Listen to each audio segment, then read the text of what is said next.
touch.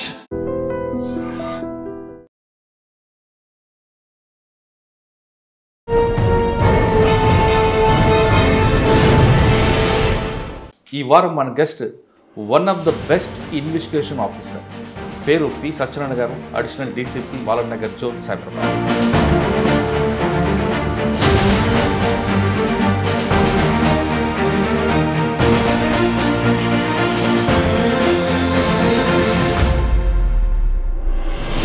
ఒక విధంగా చెప్పాలంటే 1991లో వచ్చిన ఆఫీసర్లు the best officer P Satyanarayana గారు అనే పేరు.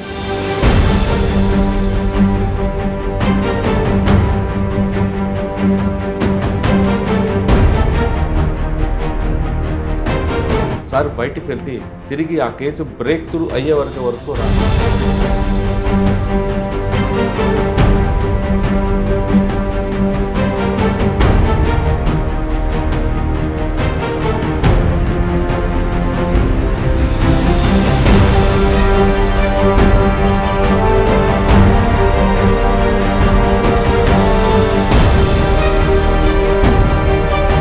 సార్ మేడ్చల్ అప్పటికి డొక్కాయిట్లు బాగా వెళ్ళగానే వచ్చిన ఛాలెంజ్ ఏంటి? ఆ రోజుల్లో దొరకడానికి మనకి పోలీస్ స్టేషన్లో ఉన్న రికార్డ్స్ వాళ్ళ ఎంఓ మీదే ఎక్కువ పోవడం. ఎందుకంటే వాళ్ళు వచ్చేవాళ్ళు వైర్స్ కట్ చేసేవాళ్ళు, టెలిఫోన్ కట్ చేసేసేవాళ్ళు, తలుపులు బండరాళ్ళతో పగలగొట్టేసేవాళ్ళు. అది పెళ్లి చేసుకుంటే ఫస్ట్ నైట్ వాడుతూనే వాళ్ళ ముందు వాళ్ళు అక్కడ పటేల్ పట్వారీలు, ఇటు వీళ్ళు పటేల్ పట్వారీ. మన 4th పేజ్ దగ్గర బస్సు ట్యాంక్ పగలగొట్టి నక్సలైట్స్ బస్సు నిప్పు పెట్టడం. తర్వాత రోడ్డు మీదకి వచ్చేసరికి గాంధీ మహాత్ముడి విగ్రహానికి బాంబులు పెట్టారు. రోడ్లో బస్సు పెంచాడు. వెరీ ఫస్ట్ ఎస్ఓటి ఎస్టాబ్లిష్ చేసి అప్పటికి దాదాపు 3 ప్లేసెస్లో బాంబు పెట్టారు. సార్ కుకట్పల్లిలో మీకు బాగా గుర్తుండిపోయిన ఒక కేసు చెప్పండి. ఎందుకంటే మీ టర్నింగ్ పాయింట్, మీ కెరీర్ అంతా అక్కడే నేర్చుకున్నారు. ఇప్పుడు ఒక నార్త్ తెలంగాణ నుంచి ఒక పొలిటీషియన్ ఇంకో పొలిటీషియన్ రమ్మని చెప్పే వరకు వెపన్స్ ఇచ్చారు. కానీ ఇప్పుడు కూడా నయ్యం ఎదురుపడలేదు. ఇన్ఫర్మేషన్ కోసం అప్రోచ్ అయిన మాట వాస్తవం. కాకపోతే నాకు అతనితో తిరిగి మాట్లాడాలంటే మాట్లాడాలనిపించేది. మీ డిపార్ట్మెంట్లో వాళ్ళు కూడా మీరు ఏసీవీలు పట్టుకున్నారు, బాధపడలేదు. అది ఆ సందర్భంలో మనకి నా సర్వీస్ మొత్తం మీద ఏ ప్లాన్ చేసినా కానీ పక్కా దాన్ని అర్థం చేసుకొని అవతల వాళ్ళని షాక్ చేయడం. ఇక్కడ నుంచి మెదక్ దాకా 100 కిలోమీటర్స్ ఒక పార్టీని మేము ఫాలో అయ్యాం, అతనికి అనుమానం రాకుండా. కానీ నాకు మాత్రం ఇంత సర్వీస్లో బాగా గుర్తొచ్చే కేసు అంటే కుకట్పల్లిలో పనిచేసేటప్పుడు ఒక విజయనగరం జిల్లా నుంచి ఒక అమ్మాయి వాచ్మెన్ కూతురు ఇక్కడికి వచ్చింది. చాలా దూరం తీసుకొచ్చావు నన్ను అని చెప్పేసి ఎల్బీ నగర్ తీసుకుపోయి రేప్ అండ్ మర్డర్ చేయడం. ఆ కేసు నాకు అప్పటి నుంచి ఇప్పటిదాకా విపరీతంగా బాధ అనిపించే కేసు. అది డిటెక్ట్ చేయలేకపోయింది.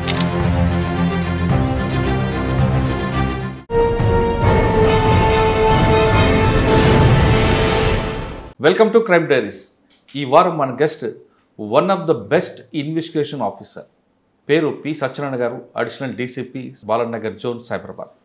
సత్యనారాయణ గారు డిపార్ట్మెంట్కి వచ్చినప్పుడు ఎలాంటి టెక్నాలజీ లేని కేసులు ఉండేవి. ఆ టైంలో ఆయన ప్యాషన్తో కూర్చుని ఆ కేసు డిటెక్ట్ చేయడంలో ఆయనకు ఒక మంచి పేరుంది. ఒక విధంగా చెప్పాలంటే 1991లో వచ్చిన ఆఫీసర్లు the best officer P Satyanarayana గారు అనే పేరుంది. ఎలాంటి కేసులైనా సరే, ఒక కిడ్నాప్ కేసు అవ్వచ్చు, ఒక డకాయిట్ కేసు అవ్వచ్చు, ఒక మర్డర్ కేసు అవ్వచ్చు, ఇంకా కేసు అవ్వచ్చు. పర్టికులర్గా ఆ టైంలో ఎక్కువ డకాయిట్లు ఉండేవి, కిడ్నాప్లు ఉండేవి. ర్యాన్సమ్ అమౌంట్ డిమాండ్ చేసిన కిడ్నాప్ కేసులో కూడా ఎలాంటి ఆధారాలు అయిపోయినా ఆయన ఆ కేసులో ఒకసారి బయటికి వెళ్తే తిరిగి ఆ కేసు బ్రేక్ త్రూ అయ్యే వరకు కూడా అటువంటి వ్యక్తిని మీకు పరిచయం చేస్తున్నా. ఇప్పుడున్న పరిస్థితుల్లో 1991 ఆయన వచ్చినప్పుడు డిపార్ట్మెంట్ ఎలా ఉంటుంది, ఇప్పుడు పరిస్థితి ఎలా మారుతుంది, టెక్నాలజీ ఇంత వచ్చిన తర్వాత కూడా కొన్ని కేసుల మిస్టరీ వీడిపోవడానికి కారణం ఏంటి, కన్విక్షన్ రావాలంటే ఏం చేయాలనే విషయాన్ని సార్ తెలుసుకున్నాం. సార్ నమస్తే అండి. నమస్తే మురళి. 1991 బ్యాచ్ మీరు. మీకు నాకు పరిచయం మాత్రం 94 నుండి. అవును. 1994లో కుకట్పల్లిలో ఒక ఎస్ఐ. కుకట్పల్లి అంటే అప్పుడు చాలా పెద్ద ఏరియా. అప్పుడు రంగారెడ్డి గారు, సత్యనారాయణ గారు, వీళ్ళందరూ ఎస్ఐలు, సిఏలు, మీరు ఒక్కరే ఒక మధ్యలో కూర్చొని కుకట్పల్లి అంతా చక్రం తిప్పేవారు. అంటే ఇన్స్పెక్టర్గా రాకపోయినా ఒక ఎస్ఐ స్టేషన్ ఎలా నడపవచ్చు అనేది మీ దగ్గర చాలామంది తెచ్చుకోవచ్చు. అంటే అప్పుడు ఏరియా పెద్దది ఉన్నా, క్రౌడ్ తక్కువ ఉండేది, క్రైమ్ ఎక్కువ ఉన్నా, మెన్ తక్కువ ఉన్నా, సిచ్యువేషన్ ఎలా హ్యాండిల్ చేయాలన్నది మీరు మీ దగ్గర చాలా చూసాం.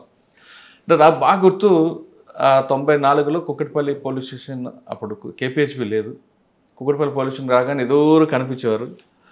అరే అనగానే అంత సైలెంట్గా ఉండేది.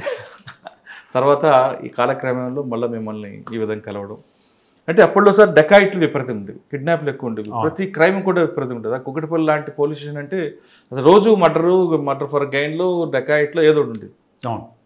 అప్పుడు మీకు ఒక టీము, తర్వాత శివరామకృష్ణ గారు ఆయన టీంలో మీరు పనిచేయడం ఎస్ఓటీలో మీ సర్వీస్ అలా చూసుకుంటూ వస్తుంటే నేను రకరకాల కేసులు రకరకాల కనిపిస్తుంది. అంటే ఫస్ట్లో ట్రెడిషనల్ క్రైమ్ చూశారు, తర్వాత వైట్ కాలర్ రెఫరెన్స్ చూశారు, ఇప్పుడు ప్రస్తుతం సైబర్ క్రైమ్ చూస్తున్నారు.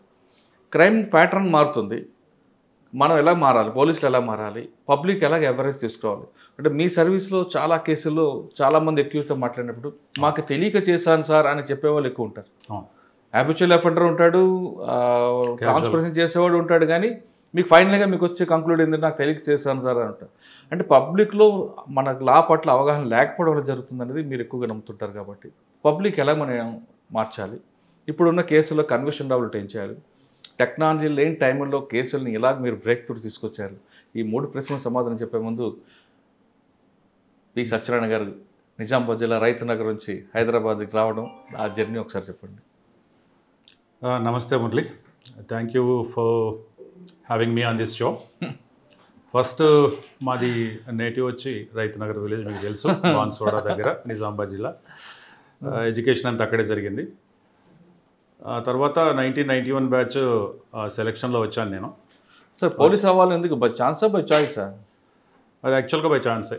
అవునా? బై చాయిస్ కంటే కూడా బై ఛాన్సే. ఆ టైంలో మీకు తెలుసు అప్పుడున్న సిచ్యువేషన్స్ అన్నీ కూడా మనకు option is government service. First I was not preferring for government service. మొదట ఇక్కడ హైదరాబాద్ సిటీలో ఉన్నప్పుడు ఎంబీఏ చేద్దామని వచ్చాను. యాక్చువల్గా ఎంబీఏలో సీటు మీరు ఒక్కసారి మీ సిటీ బాన్స్వాడ నుంచి మీరు రైతు నగర్, బాన్స్వాడ, పెట్ల మీదకి హైదరాబాద్ రావద్దు, ఇంకా మధ్యలో చాలా ఉంది.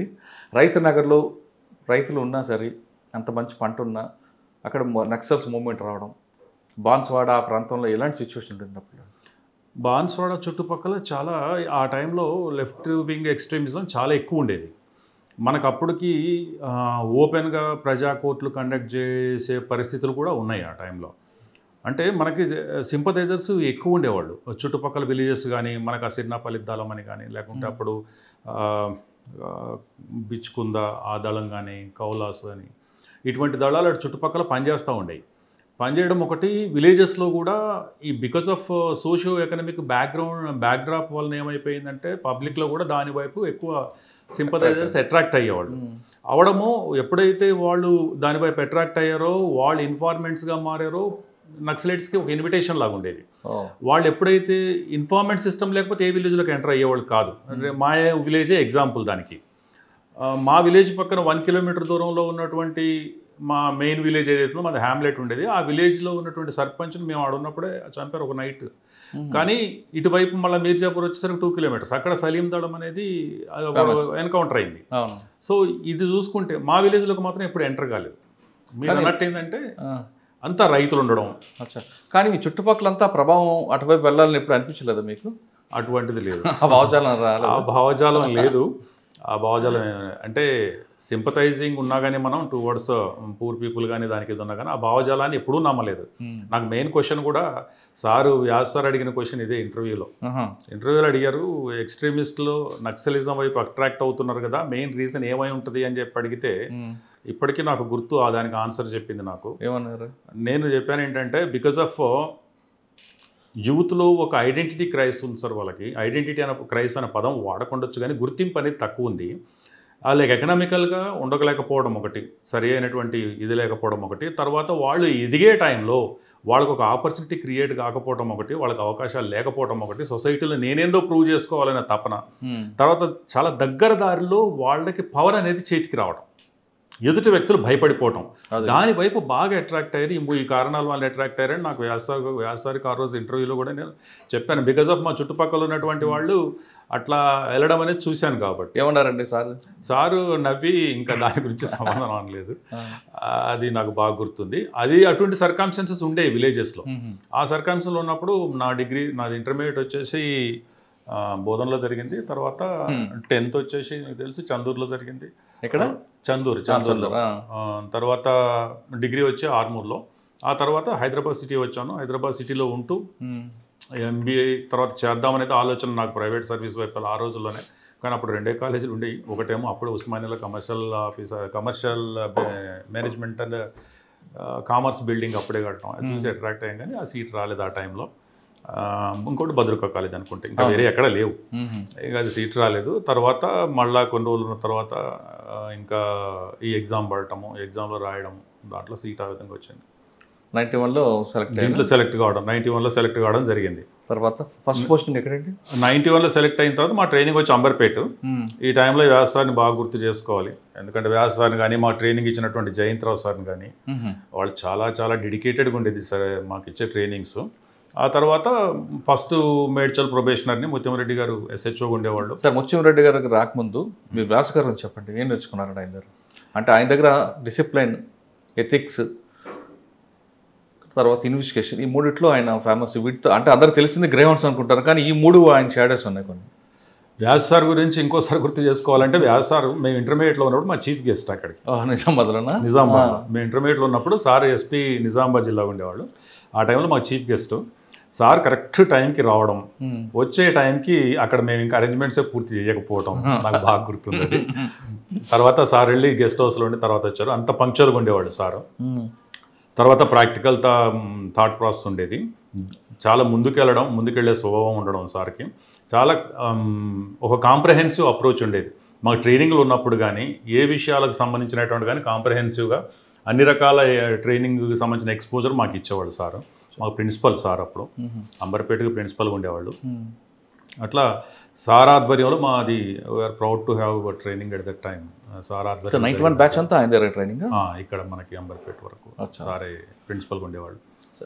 ఇక తర్వాత ముత్యంరెడ్డి గారు, ముత్యంరెడ్డి SHO ఉండేవాళ్ళు. మేడ్చల్ అప్పటికి డెకాయిట్లు బాగా వెళ్ళగానే వచ్చిన ఛాలెంజ్ ఏంటి? వెళ్ళగానే వచ్చిన ఛాలెంజ్ యాక్చువల్గా మాకు ఉండేది, మొదట సబ్ ఇన్స్పెక్టర్గా సెలెక్ట్ అయిన తర్వాత కానిస్టేబుల్ డ్యూటీ చేసేవాళ్ళు. సెంట్రీ డ్యూటీ కావచ్చు, బీట్ డ్యూటీ కావచ్చు, ఇవన్నీ నేను పక్కా చేయడానికి ఇష్టపడేవాడిని.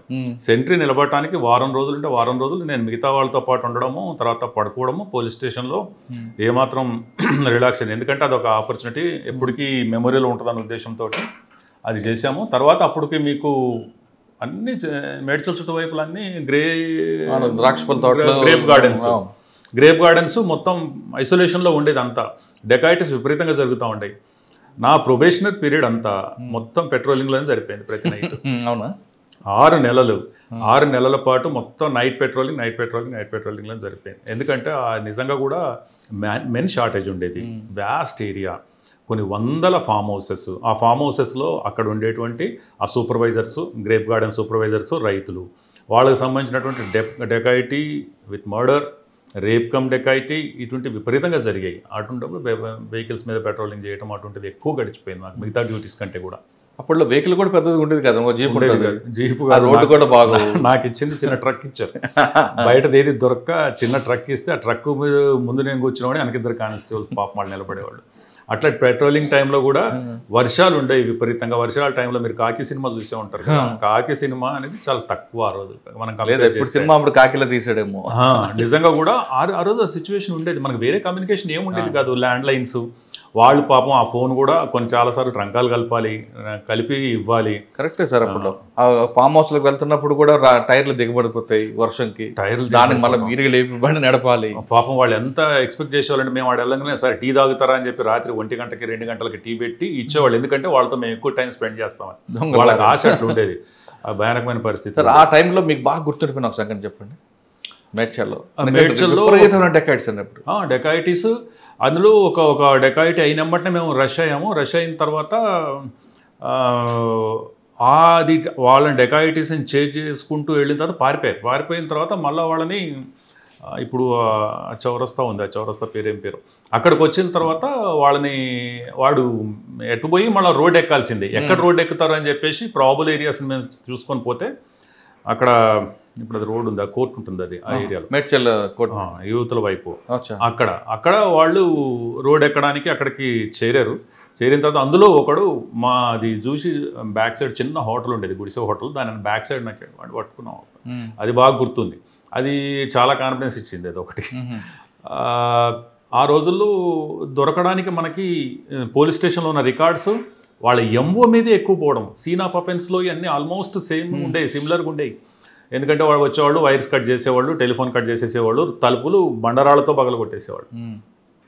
లోపల వాళ్ళ పరిస్థితి ఆలోచించుకోవాలి. మనకి ఎంత ప్యానిక్ అయిపోయేవాళ్ళు అంటే చాలా సందర్భాల్లో మర్డర్స్, రేప్స్ చేసేవాళ్ళు. ఘోరంగా ఉండేది పరిస్థితి అది. సార్ ఆ టైంలో ఒక ఫైరింగ్ కూడా జరిగినట్లుంది కదా మీ టైంలోనే? మా టైంలో కూకట్పల్లిలో ఫైరింగ్ జరిగింది. కూకట్పల్లిలో ఉన్నప్పుడు 2 times ఫైరింగ్ జరిగింది. ఒక టైంలో రెండో టైం డెకాయిటీస్. అంటే కూకట్పల్లిలో చాలా ర్యాంపెంట్గా జరిగాయి అక్కడ. సార్ మేడ్చల్లోనే మీరు చూస్తున్న టైంలో మీరు ఇందాక చెప్పారు ఎంఓ ఒకటి ఉంటుంది కానీ వాళ్ళు రకరకాల మనుషులు వస్తుంటారు. అప్పట్లో దొంగ అనగానే ఒక తెల్లగ పాముల ముఠ లేదా ఇంకో ముఠ అని పేర్లు చెప్పారు. ఆ విధంగా వాళ్ళు పట్టుకురావడం జరిగింది. కానీ ఇప్పుడు మీరు 2025 వచ్చేసరికి ఇప్పుడు దొంగలు ఏ విధంగా తయారవుతున్నారండి? దొంగలు ట్రాన్స్ఫార్మ్ అయిపోయారు కదా. అదే అడుగుతున్నారు. దొంగలు ట్రాన్స్ఫార్మ్ అయిపోయారు. మనకున్నటువంటి ఇప్పుడు మనం చూస్తే అప్పుడు ఒక సామాజిక వర్గమే ఉండేది, ఇప్పుడు లేదు. అప్పుడు ఒక వృత్తిలాగా ఉండేది. అదొక సామాజిక వర్గానికో దీనికి సంబంధించినటువంటి వృత్తిలాగా ఉండేది. దాన్ని అదే కంటిన్యూ చేసేవాళ్ళు. ఇప్పుడు అట్లా లేదు. మన దగ్గర కూడా కొంచెం ఎకనామికల్గా కొంచెం బాగా ఆడటం ఒకటి, తర్వాత సోషల్గా కూడా ఎడ్యుకేషన్ అది పెరగడం ఒకటి మన దగ్గర తక్కువైపోయినాయి. అప్పుడు కూడా మనీ అంటే ఇంట్లో ఉండేది కాబట్టి ఇంట్లో చేసేవాళ్ళు. ఇప్పుడు మనీ ఇంట్లో ఉండడం లేదు కాబట్టి, గోల్డ్ గీళ్ళు ఇంట్లో ఉంచుకోవడం లేదు కాబట్టి, ఇప్పుడు అంతా మనీ అంతా సెల్ ఫోన్లో ఉంటుంది కాబట్టి దొంగలు కూడా సెల్ ఫోన్లోనే ఉన్నారు. ఎక్కడైతే మన ప్రాపర్టీస్ ఎక్కడైతే ఉంటాయో దొంగలు దాన్ని చాలా ఫాస్ట్గా ట్రాన్స్ఫార్మ్ అయిపోతారు. కానీ అప్పట్లో ఒక దొంగ అనగానే ఒక మిసాలాడో ఒక గడ్డ ఉన్నాడో వాడు ఎంఓ పట్టు ప్రకారం చేసేవారు కదండి. ఇప్పుడు ప్రతి దొంగ ఆడెమ్మో అన్ని చేంజ్ చేస్తున్నాడు. ప్లస్ చదువుకున్న కుర్రాళ్ళు కూడా దొంగతనం చేస్తున్నారు. ఈ ట్రెండ్ అవుతుందని మీరు ఎప్పుడు ఊహించారా? అప్పట్లో ఊహించలేదు ఇంత ఫాస్ట్గా. పర్టికులర్గా మనకి ఈ చేంజ్ చాలా ఫాస్ట్గా వచ్చింది ఆఫ్టర్ 2005-6 తర్వాత, మళ్ళీ తర్వాత 10 తర్వాత. ఎప్పుడైతే ఈ మనకి ఐటీ ఇంటర్వెన్షన్స్ తర్వాత ఇంటర్నెట్ రిలేటెడ్ ఆస్పెక్ట్స్లో వచ్చేసామో మన ట్రాన్సాక్షన్స్ అన్నీ ఇక్కడ షిఫ్ట్ అయిపోయినాయి. దొంగలు కూడా అక్కడ షిఫ్ట్ అయిపోయారు. ఆ షిఫ్ట్ అవడంతో అప్పుడేమో ఫిజికల్గా ఇంటరాక్షన్ తోటి ఫిజికల్గా అటాక్ చేసి చేయాలి కాబట్టి వాళ్ళ అపియరెన్స్ కానీ వాళ్ళ రూడ్ బిహేవియర్ కానీ ఫస్టే అటాక్ చేసేసేవాళ్ళు అంతే. ఇంకా అవతల వాళ్ళకి అవకాశం ఇచ్చేవాళ్ళు కాదు. అటాక్ చేసేసి వాళ్ళని భయంలో ఉంచేసి అఫెన్సెస్ చేసేవాళ్ళు. ఇప్పుడు పాలిష్డ్ అయిపోయారు. ఇప్పుడు పాలిష్డ్ అయిపోయి మన ట్రాన్సాక్షన్స్ అన్ని అక్కడ జరుగుతున్నాయి కాబట్టి అక్కడ ఆపర్చునిటీస్ ఎత్తుకుంటున్నారు వాళ్ళు. అట్లా మన దగ్గర తక్కువ. బయట ఉన్న విచిత్రం ఏంటంటే అప్పుడు ఎక్కడి నుంచి ఏ స్టేట్స్ నుంచి అయితే ఈ బీమారు స్టేట్స్ అంటాం కదా, బీమారు స్టేట్స్ నుంచి వచ్చారో ఇప్పుడు కూడా అక్కడి నుంచే అఫెన్సెస్ జరుగుతున్నాయి. వాళ్ళు ట్రాన్స్ఫార్మ్ ప్రొఫెషన్ మార్చేస్తారు. మన ఈ టూల్స్ అండ్ మోడ్స్ మార్చుకున్నారు, వాళ్ళు ప్రాసెస్ మార్చుకున్నారు, వాటి షేప్ అన్ని మార్చుకున్నారు. అఫెన్స్ అన్ని దాంట్లోకి వెళ్ళిపోయారు. అదే ఉంది. ప్రొఫెషన్ అదే దొంగతనమే. మళ్ళీ అది అప్పుడు ఊర్లు చేసేవాళ్ళు, ఇప్పుడు ఊర్లు చేస్తున్నారు. అట్లా సార్ మేడ్చల్ మేము బాగా గుర్తుపెట్టిన కోసం కానీ చెప్తుంటే చాలా ఉన్నాయి.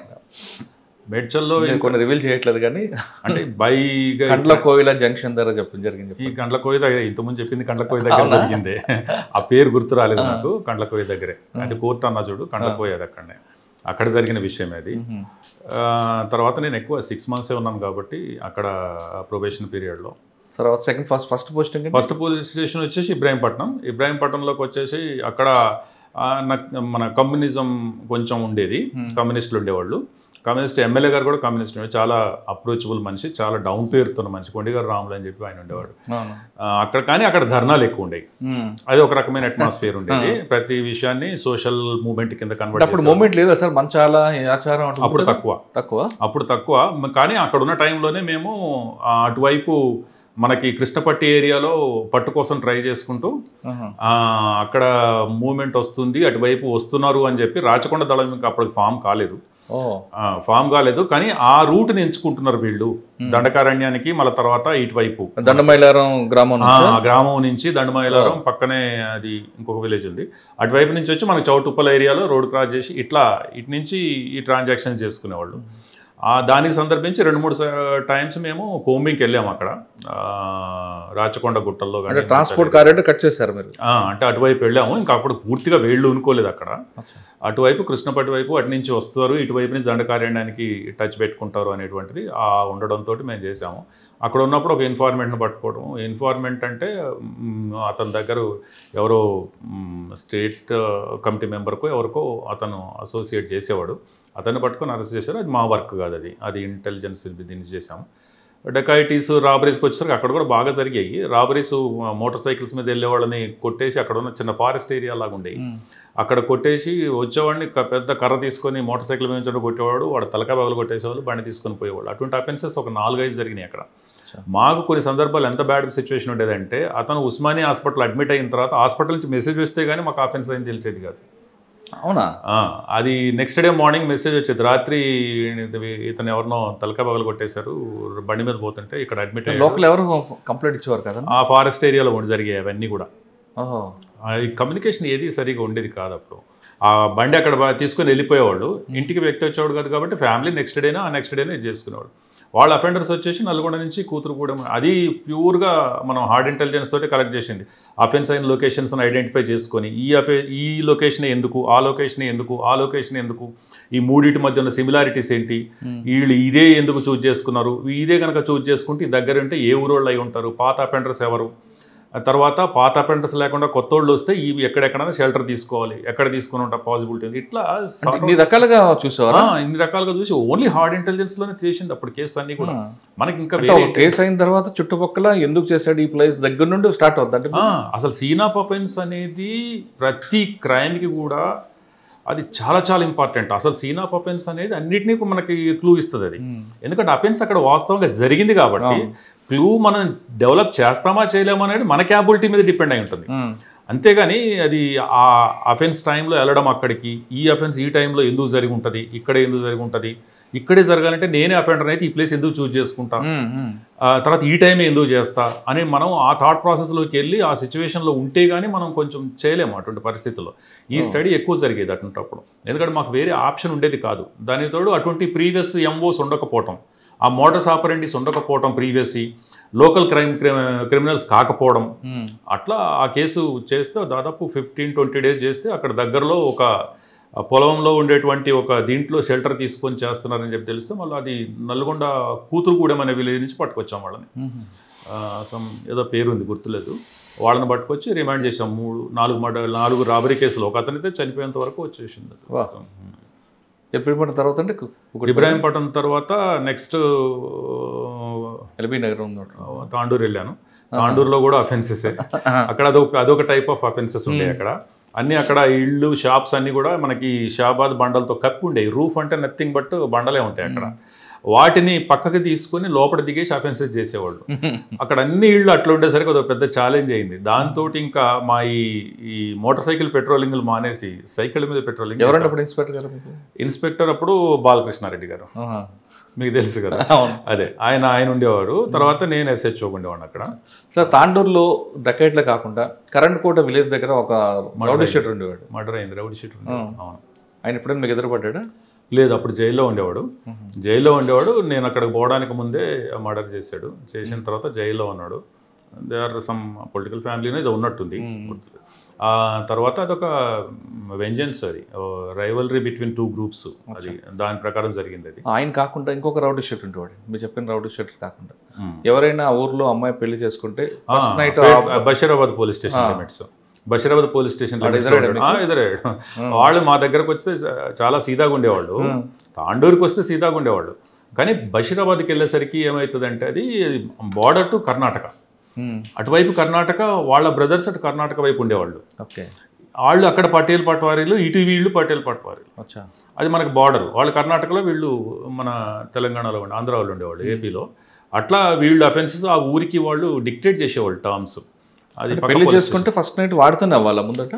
అది I cannot reveal that. But ఆ టైంలో మాత్రం అఫెన్సెస్ మాత్రం అంత గ్రావిటీలో ఉండేది. అట్లా సప్రెషన్ చుట్టుపక్కల విలేజెస్కి భయంకరమైన సప్రెషన్ ఉండేది. అక్కడ కూడా సూపర్ స్టిషన్స్ విపరీతంగా ఉండేవి. They are away from that regular మన పబ్లిక్ అన్నట్టు అనిపించేది అసలు చూస్తుంటే. ఆ ఊరు కూడా, తాండూరు కూడా మీరు వెళ్ళే టైంకి ఇప్పటికి కూడా ఇంచుమించు కనిపిస్తుంది. ఒకప్పుడైతే అదొక పావర్టీ లాగా ఎక్కడో దేశం నుంచి విడిచిపెట్టిన గ్రామంలో కనిపిస్తుంటుంది. బషీరాబాద్లో ఉండేది. తాండూరు పోలీస్ స్టేషన్ కాదు, బషీరాబాద్ పోలీస్ స్టేషన్లో ఉండేది. నిజంగా కూడా నేను అదే చెప్తున్నా. మేము ఒకసారి విలేజ్కి వెళ్తే అక్కడ చేతపడి చేశారని చెప్పేసి వాళ్ళని కట్టేశారు, బాణమతి చేశారని కట్టేసి ఇడిపించడానికి నేను వెళ్ళాను.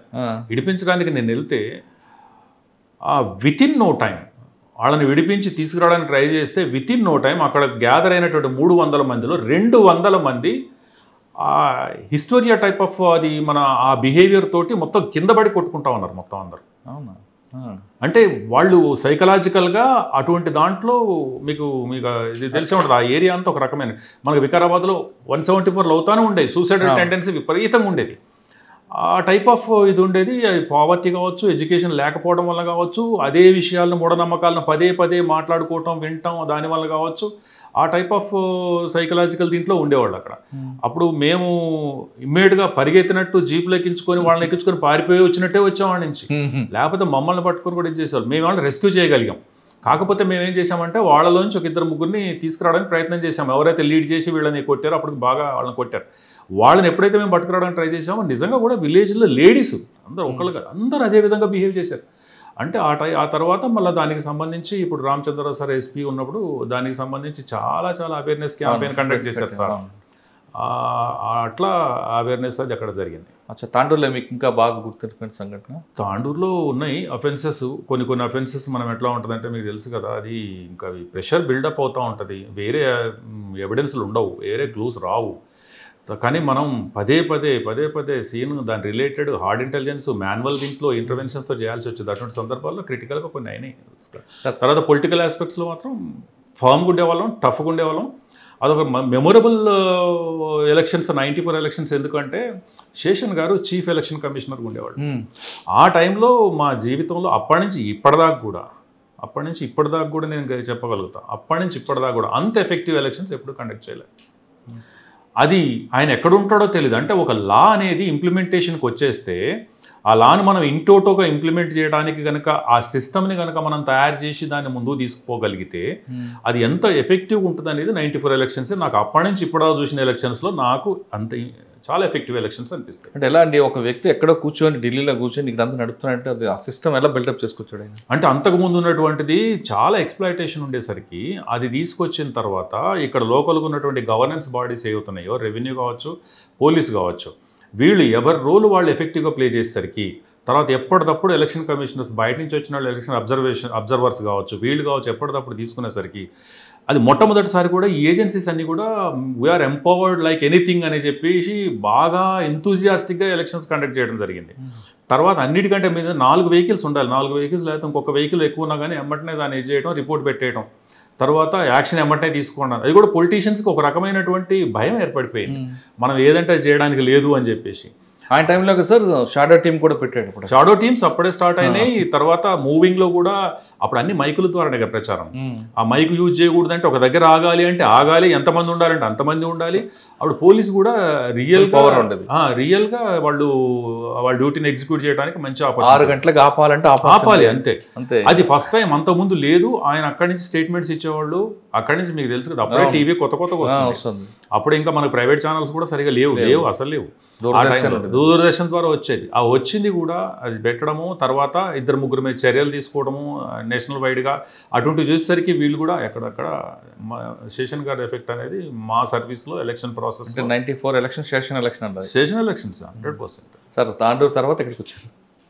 తాండూరు తర్వాత నేను షార్ట్ టర్మ్ అంతా ఎలక్షన్స్ జడ్పీటీసీ ఎలక్షన్స్ చేసే కందుకూరులో ఉన్నాను. ఆ తర్వాత కూకట్పల్లి అప్పుడు రూరల్ కదా, అర్బన్ కదా, అలా ఉండేది ఇది. అవును. కూకట్పల్లి మన ఎర్రగడ్డ బ్రిడ్జ్ దగ్గర నుండి బిహెచ్ఎల్ కమాన్ వరకు కూడా మీదే. ఇటు మాదాపూర్ మీదే, ఇటు జగద్గిరిగుట్ట, జీడిమెట్ల వరకు మీదే ఉంటుంది. ఇంత పెద్ద ఏరియాలో రకరకాల క్రైమ్ కంటే హౌసింగ్ బోర్డ్ అనేది ఒక సెపరేట్ క్రైమ్, నిజాంపేట ఒక సెపరేట్ క్రైమ్, మీ ఏరియా చందానగర్ పోలీస్ స్టేషన్ దాటి వెళ్ళాలి కూకట్పల్లి ఆర్టీసీ కాలనీకి వెళ్ళాలి. ఇక్కడ మూసాపేట, ఒక్కొక్క ఏరియాలో అల్లాపూర్, ఒక్కొక్క ఏరియాలో ఒక్కొక్క క్రైమ్ కనబడిందండి. మ్యాన్ పవర్ మాత్రం తక్కువ ఉండేది. ఒకవైపు ప్రగతి నగర్ నుంచి డకాయిట్లు ఉండేవి, జేపీ నగర్ మీకే ఉండేది. కానీ ఒక ఎస్ఐ మాత్రం మీరు ఉండేవారు, ఒక ఇన్స్పెక్టర్ రంగారెడ్డి గారు ఉండేవారు, ఎక్కడో బయట ఉండేవారు. ఎలా మేనేజ్ చేశారండి అప్పుడు? అదొక పెద్ద ఛాలెంజ్ ఉండేది కదా. అంటే మనకు అప్పుడు అఫెన్సెస్లో ఇప్పుడు అన్నీ చెప్పకూడదు కానీ కాకపోతే మనకి కొంచెం ఫ్రీ హ్యాండ్ ఉండేది ఆఫీసర్స్కి. అఫెన్స్ కాకుండా చూడటం ఇంపార్టెంట్ అన్నట్టు ఉండేది.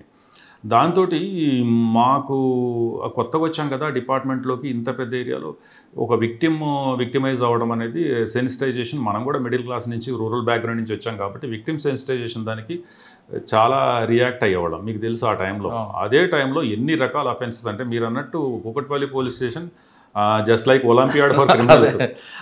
పనిచేస్తే చాలండి, ఎక్కడ నిజంగా కూడా అక్కడ పనిచేసినటువంటిది అంటే అంతా అందరికీ న్యాయం చేసామని కాదు, ఆ టైంలో సాధ్యమైనంత వరకు చేయడానికే ప్రయత్నం చేసాం. కానీ ఎక్స్పీరియన్స్ మీకు ఎక్స్పీరియన్స్ మాత్రం అది ఇంకా ఆ ఎక్స్పోజర్ అనేది కాన్ఫిడెన్స్ లెవెల్స్ని ఎట్లా బిల్డ్ చేసిందంటే మనం ప్రొఫెషనల్గా మనం ఎట్లా చేయగలుగుతాం. ఎందుకంటే హైకోర్టు తిరిగాము, అందులో చాలా పెద్ద రౌడీ షీటర్స్. మనకి ఇప్పుడు షేర్లింగంపల్లి వైస్ చైర్మన్ని స్టాప్ చేశారు చూడండి, ఒక 26 కత్తిపోట్లతో స్టాప్ చేసినప్పుడు ఆ రౌడీ షీటర్స్ని పట్టుకోవడానికి సింగిల్గా వెళ్ళినప్పుడు, ఎందుకంటే వాడు బంజారా హిల్స్లో ఉంటాడు, బయటకు రాడు, తర్వాత పెద్ద గ్యాంగులు మెయింటైన్ చేస్తూ ఉంటాడు. రేతిబోల్లో కన్స్ట్రక్షన్ అప్పుడు మళ్ళీ చూస్తే దూరం నుంచే వెళ్ళిపోతాడని చెప్పి చాలా 6 నెలలు ట్రై చేసిన తర్వాత వాడిని పట్టుకో. ఆ టైంలో అతన్ని పట్టుకోవడానికి వాళ్ళందరూ ఆ ఏరియాలో ల్యాండ్ గ్రాబర్స్ కదా, పెద్ద ల్యాండ్ గ్రాబర్స్, వాళ్ళ పాత దీంట్లో పట్టుకోవడానికి పోయే ప్రాసెస్లో కూడా నాకు వాడి గొడవ జరిగింది, నా కారు గుజ్జారు, తర్వాత ఆడి 2 కాళ్ళు ఇరిగిపోయినాయి అతని. సార్ అక్కడ మీకు పనిచేస్తున్న టైంలో రౌడీ షీటర్ గ్యాంగ్ కూడా ఎదురైంది, వాళ్ళలో మీకు బాగా గుర్తిండిపోయిన సంఘటన? అదేవిధంగా ల్యాండ్ గ్రాబర్స్తో కూడా మీరు వారు ఉంది, వాళ్ళలో గుర్తిండిపోయిన సంఘటన చాలా ఉన్నాయి. అప్పుడు రౌడీ షీటర్స్ దాదాపు ఒక 4-5 ఉండేవాళ్ళు. 4-5 చాలా ఎఫెక్టివ్. అరిటాకల్ రమేష్ బాబు మీకు ఎదురాడు ఎప్పుడైనా? వీళ్ళందరూ సహజంగా వస్తూ ఉంటారు వీళ్ళందరూ. కాకపోతే వాళ్ళకి బయట ఉన్న ఎక్స్పోజర్, ఇప్పుడు రౌడీ షీట్ అనేది చాలా చాలా ఇంపార్టెంట్. రౌడీ షీట్ మనం మెయింటైన్ చేసేది ఎందుకోసం అంటే వాళ్ళ మీద సర్వేలెన్స్ పెట్టడానికి, వాళ్ళ మీద సర్వేలెన్స్ పెట్టేసి వాళ్ళ యాక్టివిటీస్ని కట్టేలు చేయడానికి. వాళ్ళకు ఒక సర్వేలెన్స్ మా మీద ఉంది, మేము ఏదంటే చేయలేము అనేటువంటి వాళ్ళకు ఒక ఫియర్ క్రియేట్ చేయడానికి.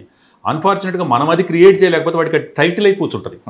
ఆ టైటిల్ పెట్టుకొని వాడు సొసైటీలో ఇన్ఫ్లుయెన్స్ చేయడానికి, వేరే వాళ్ళని బెదిరించడానికి, లేకపోతే అఫెన్సెస్ చేయడానికి అదొక టైటిల్, ఫలానా పోలీస్ స్టేషన్ రౌడీ షీటర్ అని చెప్పేసి ఆ బ్యాడ్ ఉంటుంది. అందుకని రౌడీ షీట్స్ మనం ఓపెన్ చేసిన తర్వాత చాలా జాగ్రత్తగా ఉండాలి. కన్సిస్టెంట్గా వాళ్ళ మీద సర్వేలెన్స్ పెట్టడం ఒకటి, వాళ్ళ మూమెంట్స్ ఎప్పటికప్పుడు రికార్డులో తీసుకురావడం ఒకటి, వాళ్ళని ఫిజికల్గా మాట్లాడటం ఒకటి, వాళ్ళ కరెంట్ డూయింగ్స్ని మనం చేయడం, రికార్డ్ చేసేసి మాట్లాడుతూ ఉంటేనే మనకి ఇది ఉంటుంది. అటువంటిది చాలా ఎక్కువ చేసేవాడు. లేదంటే వాడు దాన్ని ఒక టైటిల్గా వాడుకుంటాడు, టైటిల్గా బ్రహ్మాండంగా వాడుకుంటాడు. వాడిని వాడుకునేటువంటి వాళ్ళు చాలా మంది ఉంటారు. ఈ ల్యాండ్ విషయాల్లో కావచ్చు, లేకపోతే ఈ ఫైనాన్షియల్ ట్రాన్సాక్షన్స్లో కావచ్చు, లేకపోతే ఈ ఖాళీ చేయించడాల్లో కావచ్చు. అన్ఫార్చునేట్గా ఏంటిదంటే మురళి, పోలీస్ డిపార్ట్మెంట్కి ఇచ్చినటువంటి డ్యూటీస్లో చాలా లేవు, కానీ పబ్లిక్ మాత్రం మెయిన్ అవే కన్సర్న్స్. ఇప్పుడు ల్యాండ్ రిలేటెడ్ పొజిషన్స్, ఫైనాన్షియల్ ట్రాన్సాక్షన్స్లో డబ్బులు వాపసు ఇప్పించటాలు, తర్వాత అప్పులు ఇచ్చిన డబ్బులు వాపసు తీసుకోవటాలు, ఇల్లు ఖాళీ చేయటాలు, వీటి గవర్నెన్స్ ఎక్కడుంది? లేదు. గవర్నెన్స్ వింగ్ ఏది ఉంది? డైరెక్ట్ కోర్టుకు అప్రోచ్ కావాలి. కోర్టుకు అప్రోచ్ అనేది, ఆ అప్రోచ్ అనేది ఎంత కాంప్లెక్సిటీయో మనకు తెలియదా? పోలీస్ దగ్గరకు వచ్చేసరికి దాన్ని మంచిగా ఉన్నవాళ్ళు మంచిగా చేస్తారు, ఎక్స్ప్లాయిట్ చేసేవాళ్ళు ఎక్స్ప్లాయిట్ చేస్తారు.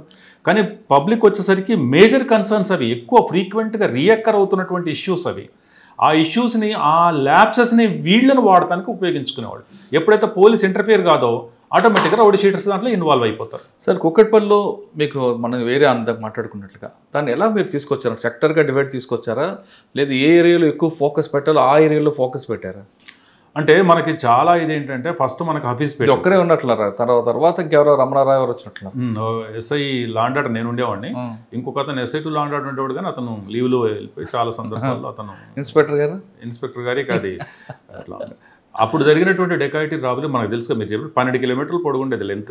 అల్లాపూర్ నుంచి మొదలుపెట్టిన ఆర్టీసీ కాలనీ వరకు. ఇటు విడితో వచ్చేసరికి మాదాపూర్ టచ్, దగ్గరదాపులో టచ్ చేసేది. ఇప్పుడు NIA 10017 నుంచి మొదలుకొని మనకి జయదిరుగుట్ట బస్ స్టాండ్ దాకా. ఇట్లా ఈ స్పాన్లో ఉన్న మనకి రకరకాల కమ్యూనిటీస్ ఉండేవి, సొసైటీస్ ఉండేవి. ఇందులో హౌసింగ్ బోర్డుకి వచ్చేసరికి ఎంప్లాయీ టైపు ఈ రిలేటెడ్ ఉండేది. మనకి హఫీజ్పేటకి వెళ్ళేసరికి అందరు వేరే స్టేట్స్ నుంచి వచ్చేసినటువంటి గ్యాంగ్స్, వాళ్ళు గాంజా ఆ రోజుల్లోనే దానికి చేసేవాళ్ళు. తర్వాత ఈ గ్యామ్లింగ్స్, చిన్న చిన్న గ్యామ్లింగ్స్, అక్కడ హఫీజ్పేట అంతా సర్వే నెంబర్ 80 మీకు తెలుసు, అదంతా ఆక్యుపై చేసుకున్నటువంటిది. అక్కడ డిజార్డర్లీనెస్ ఎంత ఘోరంగా ఉండేది. తర్వాత అల్లాపూర్కి వెళ్తే అదొక డిఫరెంట్ అట్మాస్ఫియర్. జయదిరుగుట్టకు వస్తే పాపం చాలా చిన్న చిన్న పీపుల్ వచ్చేసి ఇక్కడ సెటిల్ అయిపోయిన దానికి ఇక్కడ మొత్తం త్రూఅవుట్ ఇండియా వచ్చేది. ఇన్ని రకాల సొసైటీస్, అక్కడ మధ్యలో కాలనీస్, ఈ రకాల అట్మాస్ఫియర్ ఉండేది. ఆ కాలనీస్లో కూడా కొత్త కొత్త లేఅవుట్లు, ఇళ్ళేమో స్ప్రెడ్ అయి ఉండేవి, చాలా చాలా దూరంలో స్ప్రెడ్ అయి ఉండేది. అది ఆ ఇష్యూని ఎలా షార్ట్అవుట్ చేస్తారండి? ఎన్ని బీట్లు వేసేవారు అప్పట్లో? మరి బీట్ల సంగతికి వస్తే నువ్వు ఒక టైంలో నువ్వు నమ్మవు, 58 బీట్లు వేసాం. 58 బీట్స్ ఇంక్లూడింగ్ వెహికల్స్. ఇప్పుడు గమ్మత్ ఏంటంటే, ఇప్పుడున్న పోలీస్ ఆఫీసర్స్ కుకట్పల్లిలో ఫలానా జరిగేదని అంటారు, కానీ దాన్ని అనలైజ్ చేసుకున్నవాడు చాలా తక్కువ. అప్పుడు క్రైమ్ ఎంత ఇదేదంటే బ్రూటల్గా, నిజంగా జనానికి కూడా అప్పుడు చాలా ఇదేండేది. టెలిఫోన్ వైర్ కట్ చేయటము, ఎలక్ట్రిసిటీ లైన్స్ కట్ చేయటము, ఆ ఇంట్లో ఇంకా బౌల్డర్స్తో తలుపులు పగలగొట్టేయటం, లోపలికి వెళ్ళడం, కిటికీ కోసం ఎగ్జాస్టర్ ఫ్యాన్ కోసం ఒక హోల్ పెడితే ఆ హోల్లోంచి వచ్చి చేసి 3 గ్యాంగులు ఆపరేట్ చేసింది కంటిన్యూగా. సీఎం గారు, హోమ్ మినిస్టర్ గారు బాధితులను పరామర్శిస్తానికి వచ్చేవారు ఎక్కడ కూకట్పల్లిలో. అట్లా నా టైంలో దాదాపు 5 times వచ్చేది. మా మీద ఎంత ప్రెషర్ ఉండేదో అర్థం చేసుకోండి. నిజాంపేట రోడ్లో కొలన రాఘవరెడ్డి దగ్గర ఒక ఇంటికి కూడా సీఎం గారు వచ్చారు. అవును, సీఎం గారు వచ్చారు. అల్లాపూర్కి సీఎం గారు వచ్చారు. మాధవరెడ్డి సార్ అక్కడికి మన జేపీ నగర్ వచ్చారు. ఇట్లా తర్వాత సెట్విన్ కాలనీకి వచ్చారు. ఇట్లా చాలా చాలా కాలనీల్లో అంత, అంటే నిజంగా కూడా అంత ప్యానిక్ ఉంటేనే వాళ్ళు వస్తారు. మా పోలీస్ స్టేషన్లోకి వచ్చేసరికి ఎస్పీ గారు కూర్చొని బీట్లు నేనేమో అంత ఆర్గనైజ్ చేసుకుంటా ఉండేవాడిని. ఎస్పీ గారు ఏమో ఆయన కూర్చునేవాళ్ళు. నైట్ టైంలో సర్ప్రైజ్ చెక్ చేయడానికి ఐజీ గారు వచ్చేవాళ్ళు.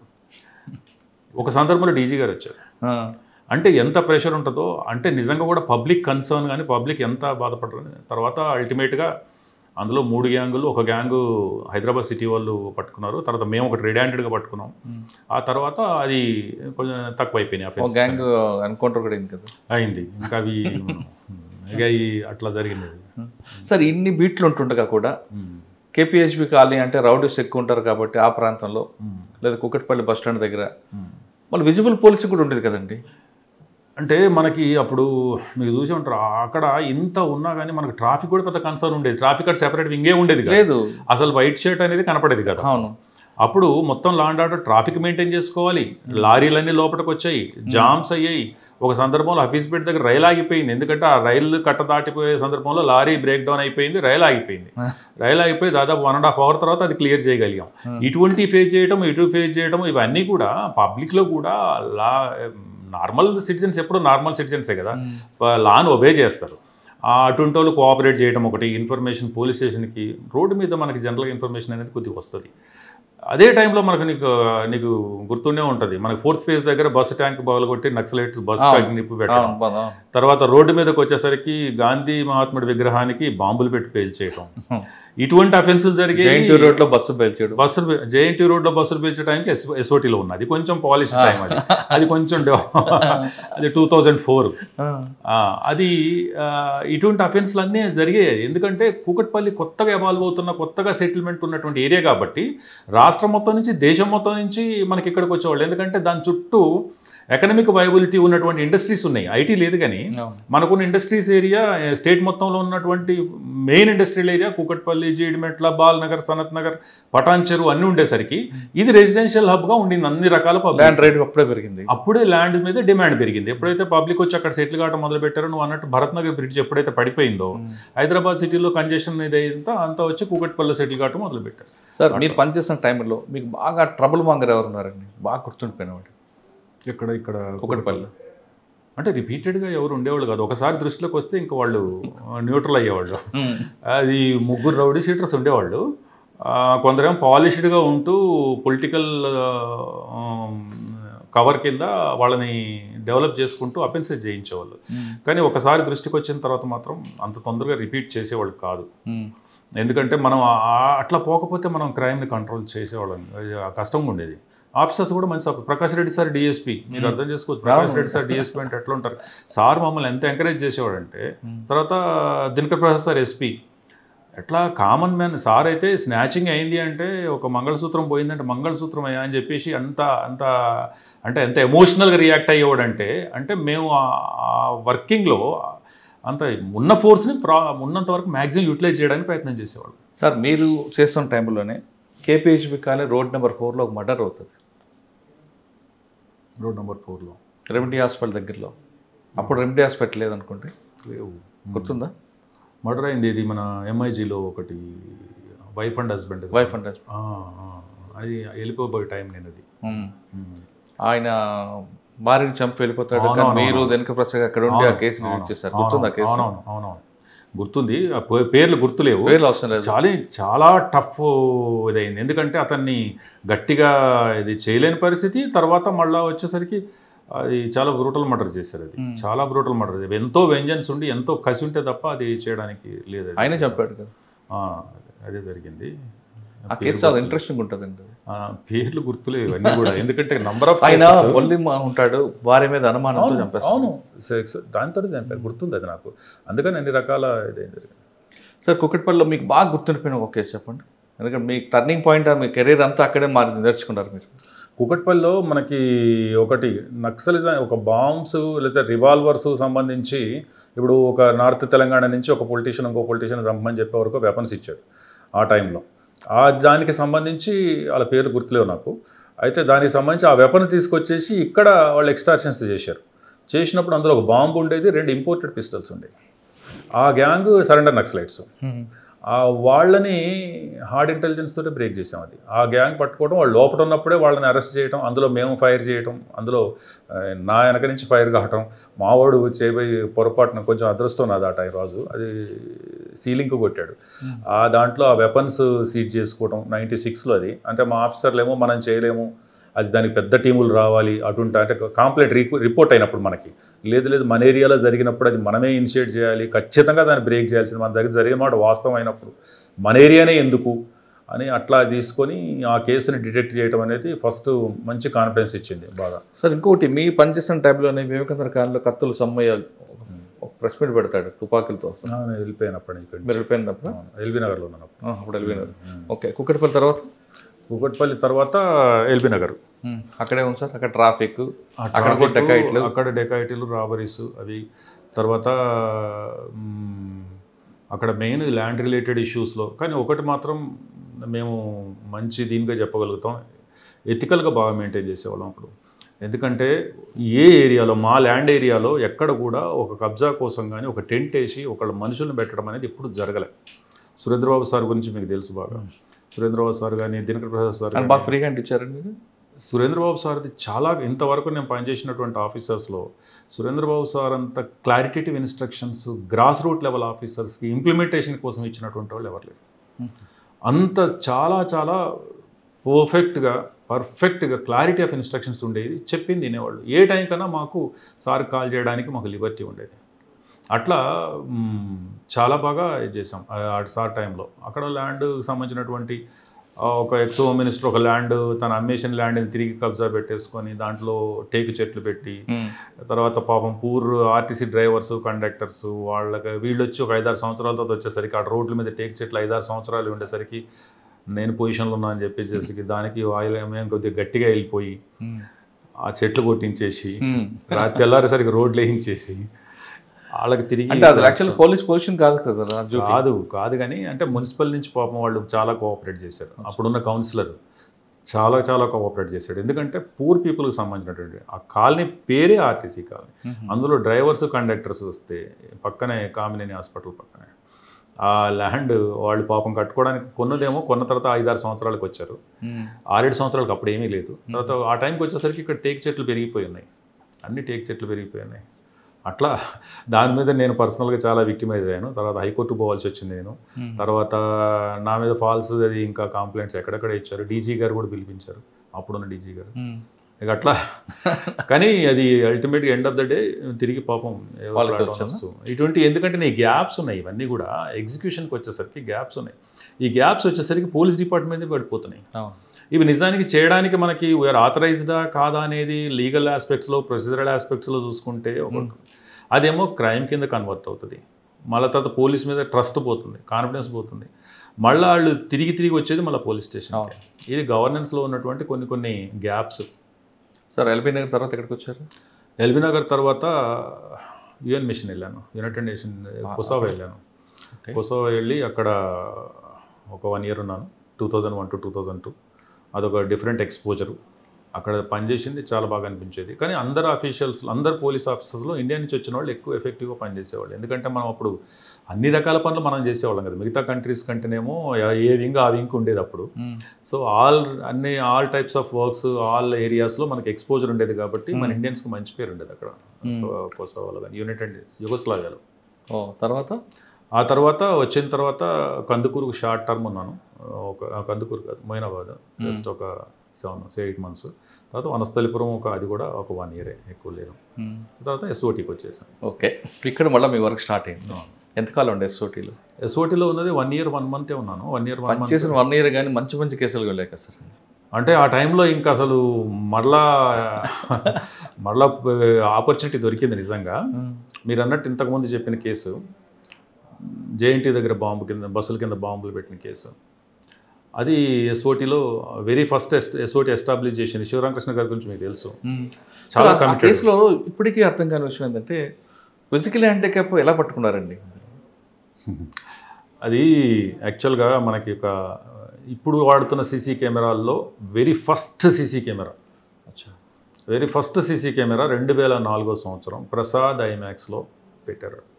ఆ సీసీ కెమెరా మాకు ఉపయోగపడింది. సీసీ కెమెరాతో టెక్నికల్గా మీరు చెప్పారు కదా ఏ ఫేజ్లోంచి ఏ ఫేజ్లోకి వచ్చింది ఇన్వెస్టిగేషన్ అంటే, ఆ ఫేజ్లోంచి ఈ ఫేజ్లోకి రావడం ఈ కేసుతో మొదలైంది. ఈ కేసు వెరీ ఫస్ట్. అసలు మీకు ఆ రోజు ఛాలెంజ్ ఉందా? అప్పుడు చాలా ఛాలెంజ్. ఎందుకంటే అప్పటికి దాదాపు 3 ప్లేసెస్లోనే బాంబు పెట్టారు. అవును, బికాస్ ఆఫ్ ఆబ్వియస్ రీజన్స్ మనం we cannot discuss about the reasons. ఎందుకంటే అప్పుడు అందరికీ తెలుసు ఒక రకమైనటువంటి అన్రెస్ట్ క్రియేట్ చేయాలనేటువంటి ఆస్పెక్టు. అది పొలిటికలా లేకపోతే ఇంకోట అనేది తర్వాత విషయం. అది దాంతో ఆ ప్రాసెస్లో వచ్చేసి అక్కడ వాళ్ళు బాంబు పెట్టిన తర్వాత అప్పుడే టెక్నికల్ ఎవిడెన్స్, అప్పుడు సెల్ ఫోన్స్ వాడటం మొదలైంది బాగానే 2004లో. ఈ రెండింటి దీంతో లొకేట్ చేసి జూబ్లీహిల్స్లో పట్టుకున్నాం. కానీ మూలాలు మన కుకటిపల్లికి వచ్చాయి కదండి. అవును, అక్కడే ఉన్నాయి మీకు ఏదైనా సరే దాదాపు ఇక్కడికే వస్తాయి. మూలాలు కుకట్పల్లికి వస్తే అప్రహెన్షన్ అక్కడ పట్టుకొని తర్వాత అప్రహెన్షన్ చేసిన తర్వాత తీసుకొచ్చి క్వశ్చన్ చేసినప్పుడు అతను కొన్ని రివీల్ చేశాడు. దాని ప్రకారం అప్పుడు చేసాం. అప్పుడు బాగా ఇంట్రెస్ట్ ఉండింది. సార్, ఎస్ఓటీలో మీకు బాగా గుర్తుండిపోయిన కేసు చెప్పండి ఒకటి. రెండోది, మీరు శివరామకృష్ణ గారి టీంతో చేసిన కోఆర్డినేషన్తో ఎలా చేసేవారు? ఎందుకంటే ఒక కేసు జరిగినప్పుడు మేము చూసేవాళ్ళం, మీరు ఇమీడియట్గా ఎస్ఓటీ టీం ఫామ్ అవడం, జీపుల్లో వెళ్ళిపోవడం, అసలు తిన్నామా తినపోయినా డ్రెస్సా ఏం లేకుండా వెళ్ళి మళ్ళీ దొంగతనం నిందితులను రావడం, ఇది చూసేవాళ్ళం. మేము తప్ప ఖాళీ చేతులతో రావడం ఎప్పుడు చూడలేదు. లేదు, జీరో. ఖాళీ చేతులతో ఎప్పుడు రాలేదు. అందులో చాలా ఉన్నాయి ఎస్ఓటీ టైంలో. ఎందుకంటే మీకు అప్పుడు మనకి ఏంటంటే మురళి, మనకు ఆ టైంలో ఈ వైలెన్స్ అనేది ఎక్కువ ఉండేది, విపరీతంగా ఉండేది. ఎందుకంటే మనకి ఇటువైపు చూసినా అటువైపు ఫ్యాక్షనిజం, ఇటువైపు నక్సలిజం, ఇక్కడ కమ్యూనలిజం, డెకాయిటీస్, రాబరీస్, అన్ని ఫిజికల్ వైలెన్సెస్ సొసైటీలో. వీటిలో ఏమైపోయిందంటే క్రైమ్స్ విపరీతంగా అయ్యాయి.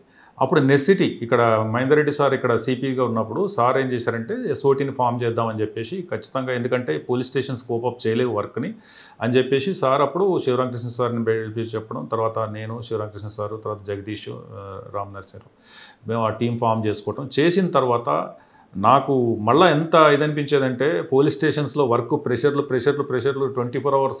మీకు తెలుసు కదా, నిద్ర అనేది అసలు ఎప్పుడు ఉండేది కాదు. దాదాపు 3 నెలలు 4 నెలలు కంటిన్యూగా నైట్ డ్యూటీ చేసిన రోజులు ఉన్నాయి. తెల్లారి 4 వరకు తిరగడం, తర్వాత 10 గంటలకు మళ్ళీ పోలీస్ స్టేషన్కి రావడం, కోట్పల్లిలో జరిగిన సంఘటన. అటువంటి దీంట్లోకి వచ్చిన తర్వాత మాకు అవి పోయేసరికి, ఫ్రీ అయిపోయేసరికి, ఒక ఫ్రీలాన్స్లో మనం ఎట్లా చేస్తామనేది ఇంకా లిబర్టీ ఎక్కువ వచ్చినట్టు అయిపోయింది. దాంతో ఆ క్రైమ్స్లో వెరీ ఫస్ట్ కేసు ఏంటంటే మనకి జీడిమెట్ల దొంగ నోట్ల కేసు ఒకటి వచ్చింది. అది ఎవరో ఎక్స్ మినిస్టర్ మనవడు ఒకటి వచ్చారు.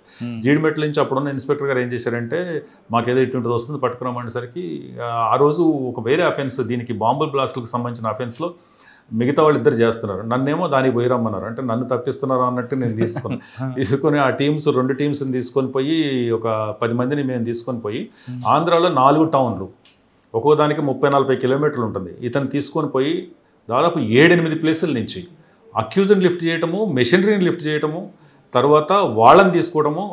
24 hours మళ్ళీ నేను ఇక్కడ ఉన్నాను, మళ్ళీ వాపస్ వచ్చేసి. అంటే అంత మేము యాక్చువల్గా ఏంటంటే పోయేటప్పుడు మాది ఎట్లా ఉంటుందంటే గ్యాప్ ఇచ్చేది ప్రసక్తే లేదు. ఒకసారి ఒక ఇన్ఫర్మేషన్ ఫాలోఅప్ చేయడం కానీ, బ్రేక్ ఇవ్వడం కానీ, ఇది తర్వాత చేద్దాం కానీ అనేటువంటిది జరిగేది కాదు. అట్లా ఆ కేసులు వెళ్ళినప్పుడు కూడా వీళ్ళకి అవకాశం ఇవ్వకూడదని తెల్లారేసరికి వాళ్ళ ఇంట్లో ఉండడము, అక్కడి నుంచి ఇంకో చేపల చెరువు దగ్గరికి వెళ్ళడము, అక్కడి నుంచి ఒక police station back side printing machine seize చేయడము ఇంకొక 40 కిలోమీటర్ల దూరంలో, ఆ తర్వాత ఇంకొక 2 దగ్గరలకు వెళ్ళడము, అక్కడ అమౌంట్ సీజ్ చేయడము. ఇట్లా ఎవ్వరికి అనుమానం రాకుండా మళ్ళీ నెక్స్ట్ డే మార్నింగ్ కంటే ఇక్కడికి వచ్చాం. అంటే మేము బ్రష్ ఎన్ని గంటలకు చేసామంటే రాత్రి 11:30 చేసాం ఆ రోజు. బ్రష్ చేయటము, టిఫిన్ చేయడం అనేది అంటే మాకు ఒకసారి అది మాకు ప్రూవ్ చేసుకోవాలి. ఖచ్చితంగా గ్యాప్ ఇవ్వకూడదు. అంటే ఎక్కడ గ్యాప్ ఇవ్వకూడదు. దీంట్లో అవతల ఒక ఎక్స్ మినిస్టర్ ఎవరో చెప్పారు, అతను మనవడని చెప్పేసి, వీళ్ళకి ఎందుకు ఆపర్చునిటీ ఇవ్వాలా, మనం ఎట్లా బ్రేక్ రాకూడదు. ఓ దగ్గర క్రికెట్ ఆడుతుంటే అక్కడికి పోయాం, అక్కడ తీసుకున్నాం. ఇవన్నీ కూడా 24 hours అయిపోయినాయి. అట్లా తీసుకొని నెక్స్ట్ డే వచ్చేసరికి సారు బాగా సిపి గారు ఎంత ఫాస్ట్గా ఎట్లా తీసుకొచ్చారు, ఎట్లా చేశారు అంటే గ్యాప్ ఇవ్వలేదు. ఒకళ్ళ తర్వాత ఒకళ్ళు కాన్ఫరెన్స్లో తీసుకోవటం, కాన్ఫరెన్స్ ఇన్ఫర్మేషన్ చెబుతావా లేకపోతే ఇది రిపర్కషన్స్ మీరు చెప్తే మీకు ఏమీ కాదు, లేకపోతే ఆల్రెడీ నెట్వర్క్ బ్రేక్ చేసి ఉంటాము, తర్వాత ఎట్లా జరిగింది అనేది మేము కొంచెం అప్పటికే ఒక స్కెచ్ చేసుకోగలుగుతాం. వాళ్ళ దగ్గర పెద్ద దాచిపెట్టడానికి విషయాలు ఉండేవి కావు. ఒకళ్ళ తర్వాత ఒకళ్ళు మేము ఈ జర్నీలోనే ఇంట్రాగేషన్ జీప్లో. అవునా? జర్నీ సూమోలు ఉండేవి. సూమో వెళితే వెనక్కి రాకూడదు, ఇక ఖాళీగా రాకూడదు. అట్లా సూమోలో ఇంట్రాగేషన్ అంటే క్వశ్చనింగ్ ఎక్కువ క్వశ్చనింగ్ చేయడం అట్లా తీసుకుంటే వెళ్ళేవాళ్ళం. అక్కడికి వెళ్ళేసరికి ఒక ఐడియా డెవలప్ చేసుకోవడం, ఎవరిని అటాక్ చేయాలి, ఎట్లా అటాక్ చేయాలి, ఎవరిని తీసుకోవాలి, ఎవరిని చేసుకోవాలి, ఎక్కడ కట్ ఆఫ్ చేసుకోవాలి అట్లా తీసుకొచ్చాం. నెక్స్ట్ డే మార్నింగ్ ఈరోజు నైట్ మిడ్ నైట్ వెళ్తే రేపు ఈవినింగ్ కంటే అక్కడికి వచ్చేసి హ్యాండ్ ఓవర్ చేసాను జీడీ మెట్రో. అలాగే మీకు బాగా గుర్తుండిపోయిన సంగతి చెప్పండి. చాలా ఉన్నాయి ఆ కేసెస్. ఇప్పుడు మనకి పాస్టర్స్ మర్డర్ కేసు ఒకటి. పాస్టర్స్ ఇద్దరు జన్మ స్టేట్ మొత్తం అతలాకుతలం అయిపోయింది, మీకు తెలుసు అది. ఆ కేసు ప్యూర్ హార్డ్ ఇంటెలిజెన్స్తో చేసాం అది. దానికి సీన్ ఆఫ్ అఫెన్స్కి దాదాపు 3 days కంటిన్యూ ఉన్నాం నైట్లో అక్కడ. సీన్ ఆఫ్ అఫెన్స్లో ఈ బాడీని ఇక్కడ ఎందుకు పడేయాలి అని చెప్పేసి, అంటే నాకు అంటే అప్పుడు ఒక చిన్న సైకాలజీ డెవలప్ అవుద్ది మనకి. అఫెండరు బాడీ తీసుకొని బయలుదేరిన తర్వాత సాధ్యమైనంత వరకు పరిచయం ఉన్న ఏరియాకి తీసుకుపోతాడు. ఎందుకంటే తనకి తెలుసు కాబట్టి ఆ బాడీని ఫలానా దగ్గర పడేస్తే బాగుంటుంది అని చెప్పేసి అతనికి కొంచెం ఎవరు గుర్తుపట్టరు అని, తర్వాత తనకు కూడా ఆ ఏరియా మీద గ్రిప్ ఉంటుంది, నాలెడ్జ్ ఉంటుంది. తెలియనటువంటి ఏరియాకి పోతే ఎక్కడైనా ఎవరు క్వశ్చన్ చేస్తారో, ఎక్కడ ఆపుతారో, ఎక్కడ ఇది చేస్తారో, ఏదెటు పోవాలో తెలియదు అతనికి. ఇటువంటి టైప్ ఆఫ్ సైకాలజీ అఫెండర్కి ఆ టైంలో ఉంటుంది. ఎందుకంటే బాడీని తను క్యారీ చేస్తూ ఉంటాడు కాబట్టి ఎంత తొందరగా డిస్పోజ్ చేసేద్దాం అటువంటి సైకాలజీ అది. అట్లనే వనస్థలిపురంలో జరిగిన కేసు, ఇద్దరు లేడీ అడ్వకేట్స్ని మర్డర్ చేసిన కేసు. లేడీ అడ్వకేట్స్ని మర్డర్, అందులో సార్ క్రెడిట్ మొత్తం. అసలు నిజానికి సిపి గారికి ఆ టైంలో సార్ రాత్రి 9 గంటలకు వచ్చి తెల్లారు 6 గంటల వరకు కేసు డిటెక్ట్ అయ్యేంత వరకు, తెల్లారు 6 గంటల వరకు. ఎందుకంటే చెప్పారు ఇద్దరు లేడీ ప్రాపర్టీ అఫెండర్స్ అడ్వకేట్స్ దగ్గర గోల్డ్ చూసి అడ్వకేట్స్నే చంపేశారు, లేడీ అడ్వకేట్స్ని. అంటే ఇక్కడ నుంచి మనకి ఎల్బీ నగర్ నుంచి వెళ్ళిపోయి మా ఇబ్రాహీంపట్నం వెళ్ళి ఆ కేసు అటెండ్ చేయాలి. అక్కడ ఒక వాయిదా ఉంది, అక్కడ ఒక కేసు ఉంది, ఇక్కడ ఒకటి ఉంది. వాళ్ళని తీసుకొని పోయి మళ్ళీ రిటర్న్ వచ్చేటప్పుడు, ఇబ్రాహీంపట్నం నుంచి రిటర్న్ వచ్చేటప్పుడు ఈ దారిలో కదా ఆ దారిలో వెళ్దామని పక్కన దారిలో తీసుకొచ్చేసి అక్కడ చంపేశారు. అంటే వాళ్ళు పెట్టుకున్న అడ్వకేట్లో వాళ్ళు చంపేశారు. వీళ్ళు అడిగి నమ్మారండి వాళ్ళని. ఎవరు వాడు క్రిమినల్ అని తెలిసి కూడా వాళ్ళతో ఎందుకు వెళ్ళారు? అంటే ఇప్పుడు మనకు అడ్వకేట్లు క్లయింట్స్ ఉంటారు కదా, అందరూ ప్రాపర్టీ అఫెన్సెస్లో వాళ్ళు జనరల్గా ఎక్స్పెక్ట్ చెయ్యరు అటువంటి క్రిమినల్ బిహేవియర్ అడ్వకేట్స్తో అట్లా ఉంటుందని చెప్పేసి ఎక్స్పెక్ట్ చేయరు. అన్ఫార్చునేట్గా దాంట్లో ఇద్దరు లేడీ అడ్వకేట్సే, సీనియర్ జూనియర్ ఇద్దరు లేడీ అడ్వకేట్సే. అట్లా అయ్యేసరికి సార్ మీరు చేసిన 1.5 year సర్వీస్లో బాగా ఆర్గనైజ్డ్ క్రైమ్ అని పట్టుకున్నారు అక్కడ. అన్ని ఇంచుమించు అన్ని ఆర్గనైజ్డ్ క్రైమ్ ఉంటాయి, కానీ పట్టణంలో గోవర్ధన్ రెడ్డి అంటే వాళ్ళు రేపు గోవర్ధన్ రెడ్డిని పట్టుకున్న కేసు, తర్వాత మనకి తిరుపతి బాల, వీళ్ళందరూ పేర్లు చెప్పనని చెప్పాను నీకు. వీళ్ళందరినీ పట్టుకున్న కేసు కూడా వీళ్ళు చాలా ఆర్గనైజ్డ్గా చేసిన కేసు చేసినవి. అవి కూడా ఒక పెద్ద స్టేట్లో బాగా జరిగిన కేసులు కదా అవి. కానీ ఎప్పుడు కూడా మీకు నయ్యం ఎదురుపడలేదా? పడ్డాడు, అప్పుడు కూడా పడ్డాడు. ఇప్పుడు నేను వనస్థలిపురం ఉన్నప్పుడు సమ్మిరెడ్డి ఎవరు ఉండేవాళ్ళు, అతను మర్డర్ చేసిన దాంట్లో ఇతను తీసుకుంటే మాజీ నక్సలైట్ సమ్మిరెడ్డి. ఆ కేసులో ఇతను ఇన్ఫర్మేషన్ ఇస్తా అని వచ్చి కొద్దిగా చేసేసరికి ఇన్ఫర్మేషన్ కోసం అప్రోచ్ అయిన మాట వాస్తవము. కాకపోతే నాకు అతనితో తిరిగి మాట్లాడాలంటే నాకు మాట్లాడాలనిపించేది కాదు. కానీ మర్డర్ చేసింది ఆయనే కదండి సమ్మిరెడ్డి. కానీ తర్వాత తెలిసింది అదే డైవర్ట్ చేసే ప్రాసెస్లో అట్లా జరిగింది. అతను 2 times అతను అట్లా ఎదురుపడ్డాడు. కానీ మీ దగ్గర మిస్సింగ్ కేసు బాడీ కృష్ణా జిల్లా దొరికింది కదా? అవును. తర్వాత డిటెక్ట్ అయింది అది. తర్వాత ఇంకా అరెస్ట్ అయినట్టున్నారు. తర్వాత సార్ మీరు మీ టైంలో వెపన్స్ కోసం కూడా మీరు అవుట్ ఆఫ్ స్టేట్ వెళ్ళారు. వెపన్స్ కోసం మధ్యప్రదేశ్ అట్లా వెళ్ళి ఒక వెపన్స్ గ్యాంగ్ తర్వాత లేదు మీరే? నేను మధ్యప్రదేశ్ వెళ్ళలేదు. కాకపోతే మన దగ్గర వెపన్స్ ఒక ఇంపార్టెంట్ అఫెన్స్లో ఎక్కడ యూజ్ చేశారనే దాంట్లో జైల్లో ఉన్న అక్యూజ్డ్ గురించి, కార్బైన్ ఎట్లా వచ్చిందనే దాని గురించి వెరిఫై చేసే ప్రాసెస్లో వెళ్ళలేదు, స్టేట్ దాటి వెళ్ళలేదు.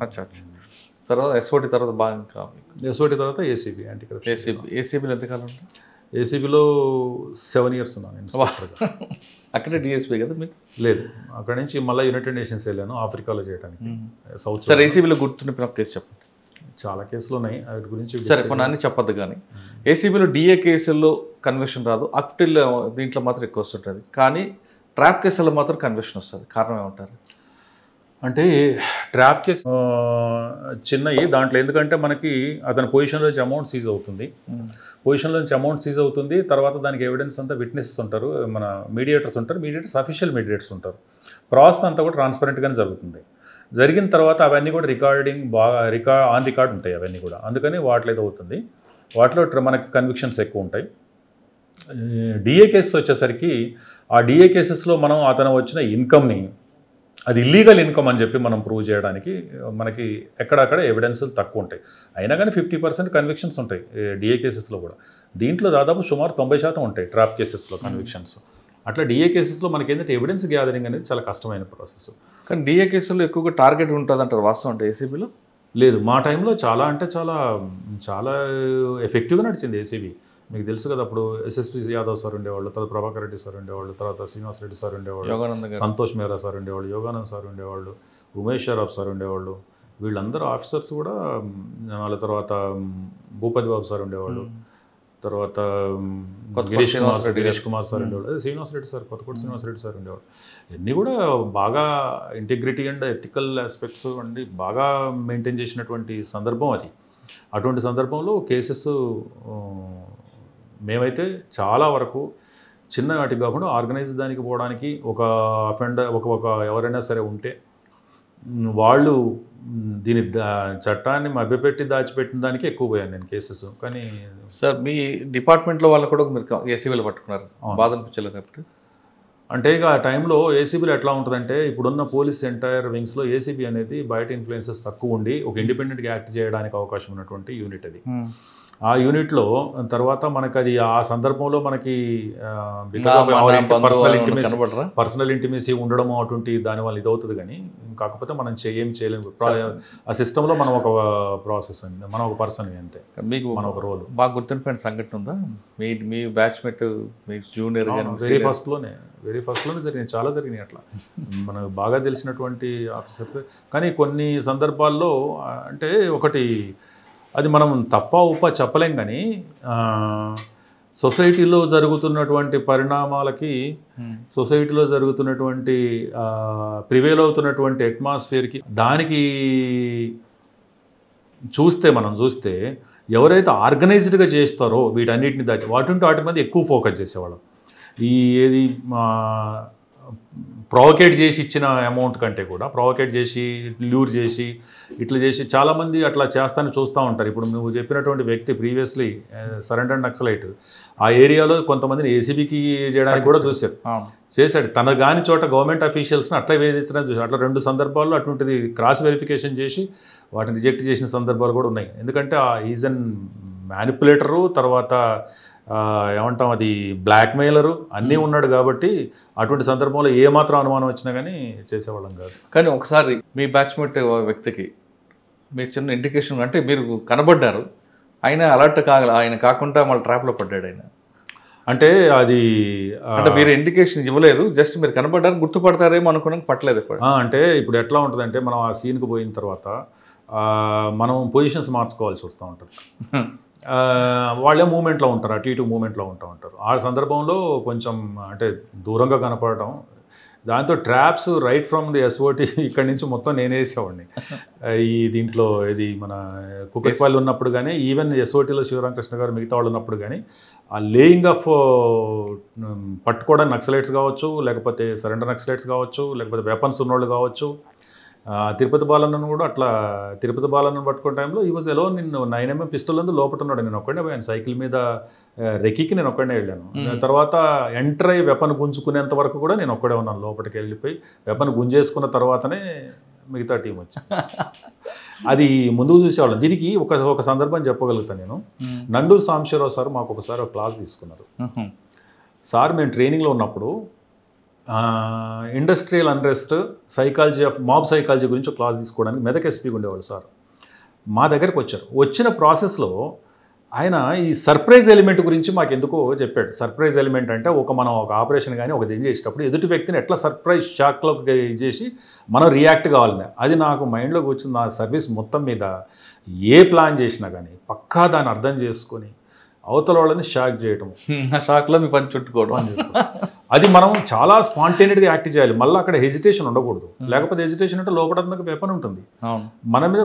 అట్లా చాలా సందర్భాల్లో చేయించడము. దానికి అనుగుణంగా ఒకసారి మీకు ఐడియా ఉంటుంది, ఎస్ఓటీలో ఉన్నప్పుడు ఇక్కడ నుంచి మెదక్ దాకా 100 కిలోమీటర్స్ ఒక పార్టీని మేము ఒక వీడిని ఫాలో అయ్యాము, అతనికి అనుమానం రాకుండా. అతను వెహికల్లో వెళ్తున్నారు కానీ అనుమానం రాకుండా 100 కిలోమీటర్ ఫాలో అయ్యి మేము ఒక 5 వెహికల్స్ ఏర్పాటు చేసుకున్నాం. ఒక వెహికల్ ఒక 5 కిలోమీటర్లు ఫాలో కావాలి, అదే తర్వాత వెళ్ళిపోవాలి. మిగతా వెహికల్ చాలా దూరంలో ఉండాలి. తర్వాత నెక్స్ట్ వెహికల్ లీడ్ చేయాలి, వీళ్ళు ముందే వెళ్ళిపోవాలి. ఆ తర్వాత ఇంకొక వెహికల్ లీడ్ చేయాలి. ఇట్లా అంటే ఆయనకు అనుకోవాలి ఏదో వెహికల్స్ వస్తున్నాయి అనుకోవాలి, కానీ అట్లా ఒక ఆర్టిఫిషియల్ ట్రాఫిక్ క్రియేట్ చేసుకుని కూడా చేసిన కేసెస్ ఉన్నాయి. అట్లా we enjoyed a lot. Detection మాత్రం ప్రసక్తి లేదు. ఇంత లేకున్నా కానీ సత్యనారాయణ గారు ఆపరేషన్ డిజైన్ చేస్తే ల్యాక్స్ ఎక్కడ కనిపించమంటారండి, ఎందుకు? అంటే నాకు బాగా ఇంట్రెస్ట్ అసలు అది డిటెక్షన్ ప్రాసెస్ అనేది నాకు చాలా చాలా ఇంట్రెస్ట్. అదే జరిగింది యాక్చువల్గా బెంగళూరులో 10 months బేబీ గురించి మేము కిడ్నాప్ కేసులో అక్కడ ఉంటే ఆ సందర్భంలో శివరామకృష్ణ సార్ వాళ్ళు వచ్చేసి తిరుపతి బాల ఇంట్లో 15 రోజులు ఉన్నాం మేము. అప్పుడు వాళ్ళు చెప్పకూడదు అంటే వస్తారని చెప్పేసి వేరే దగ్గర అట్లా జరిగిన సందర్భాలు ఉంటాయి కదా. అటువంటి సందర్భం అంతా లేఅవుట్ చేసిన అందులో ఈ కేసు వచ్చింది మధ్యలో. ఈ కేసు వచ్చేసరికి దీంతో బెంగళూరు వెళ్ళాల్సి వచ్చింది. బెంగళూరు వెళ్ళాల్సి వచ్చేసరికి మళ్ళీ రిటర్న్ వచ్చిన టైంకి వీళ్ళు ఏం చేశారంటే మనం చేసేద్దామని చెప్పి లోకల్గా ఏదో ట్రై చేశారు. ట్రై చేసేసరికి దగ్గర రాగానే వాళ్ళ రిలేటివ్ పోలీసులు అరిసేసరికి పారిపోయాడు. ఇక నాకు అక్కడి నుంచే ఇన్ని రోజులు చేసిందంతా వేస్ట్ అయిపోయింది. 9mm పిస్టల్ ఉంది కదా ఆయనతో పాటు చేస్తారని చెప్పేసి అని అంటున్నాడు. తర్వాత ఇంకా నేను కొంచెం హెజిటేట్ చేశాను, నేను పోనని చెప్పాను. తర్వాత మళ్ళీ పొమ్మంటే అక్కడ ఖమ్మం జిల్లాకి వెళ్ళి మళ్ళీ అక్కడ 2 days ఉండి ఒక లేఅవుట్ మనం మళ్ళీ ఒక రెక్కి కండక్ట్ చేసుకొని అక్కడ చేసాం. సార్ మీరు ఎస్ఓటీలో ఉన్న టైంలోనే కూకట్పల్లిలో ఒక బాబు కిడ్నాప్ కేసు, ఆ బాడీ ముంబైలో దొరకడం. లేదు నేను అన్నప్పుడు కాదు, కిడ్నాప్ చేస్తాడు, ఆ బాబు ఏడ్చేసరికి వాడు ఊపిరాడకుండా చేస్తాడు, వాడు చనిపోతాడు. నేను నా తర్వాత మీ తర్వాత. కానీ నాకు మాత్రం ఇంత సర్వీస్లో బాగా గుర్తొచ్చే కేసు అంటే కూకట్పల్లిలో పనిచేసేటప్పుడు ఒక విజయనగరం జిల్లా నుంచి ఒక అమ్మాయి వాచ్మెన్ కూతురు ఇక్కడికి వచ్చింది. వచ్చినప్పుడు అమ్మాయి ట్రైన్ దిగిన తర్వాత ఆటో తీసుకొని ఇక్కడికి వచ్చింది. తెల్లారుజామ ఇక్కడ ఇంటికి వస్తానికి వచ్చింది. ఆ ప్రాసెస్లో ఆ అమ్మాయి అమాయకంగా మాట్లాడే మాటలు వాళ్ళ ఫాదర్ గురించి కాంటాక్ట్ చేయడానికి, వాళ్ళ ఫాదర్ ప్రశాంత్ నగర్లో వాచ్మెన్గా చేస్తాడు.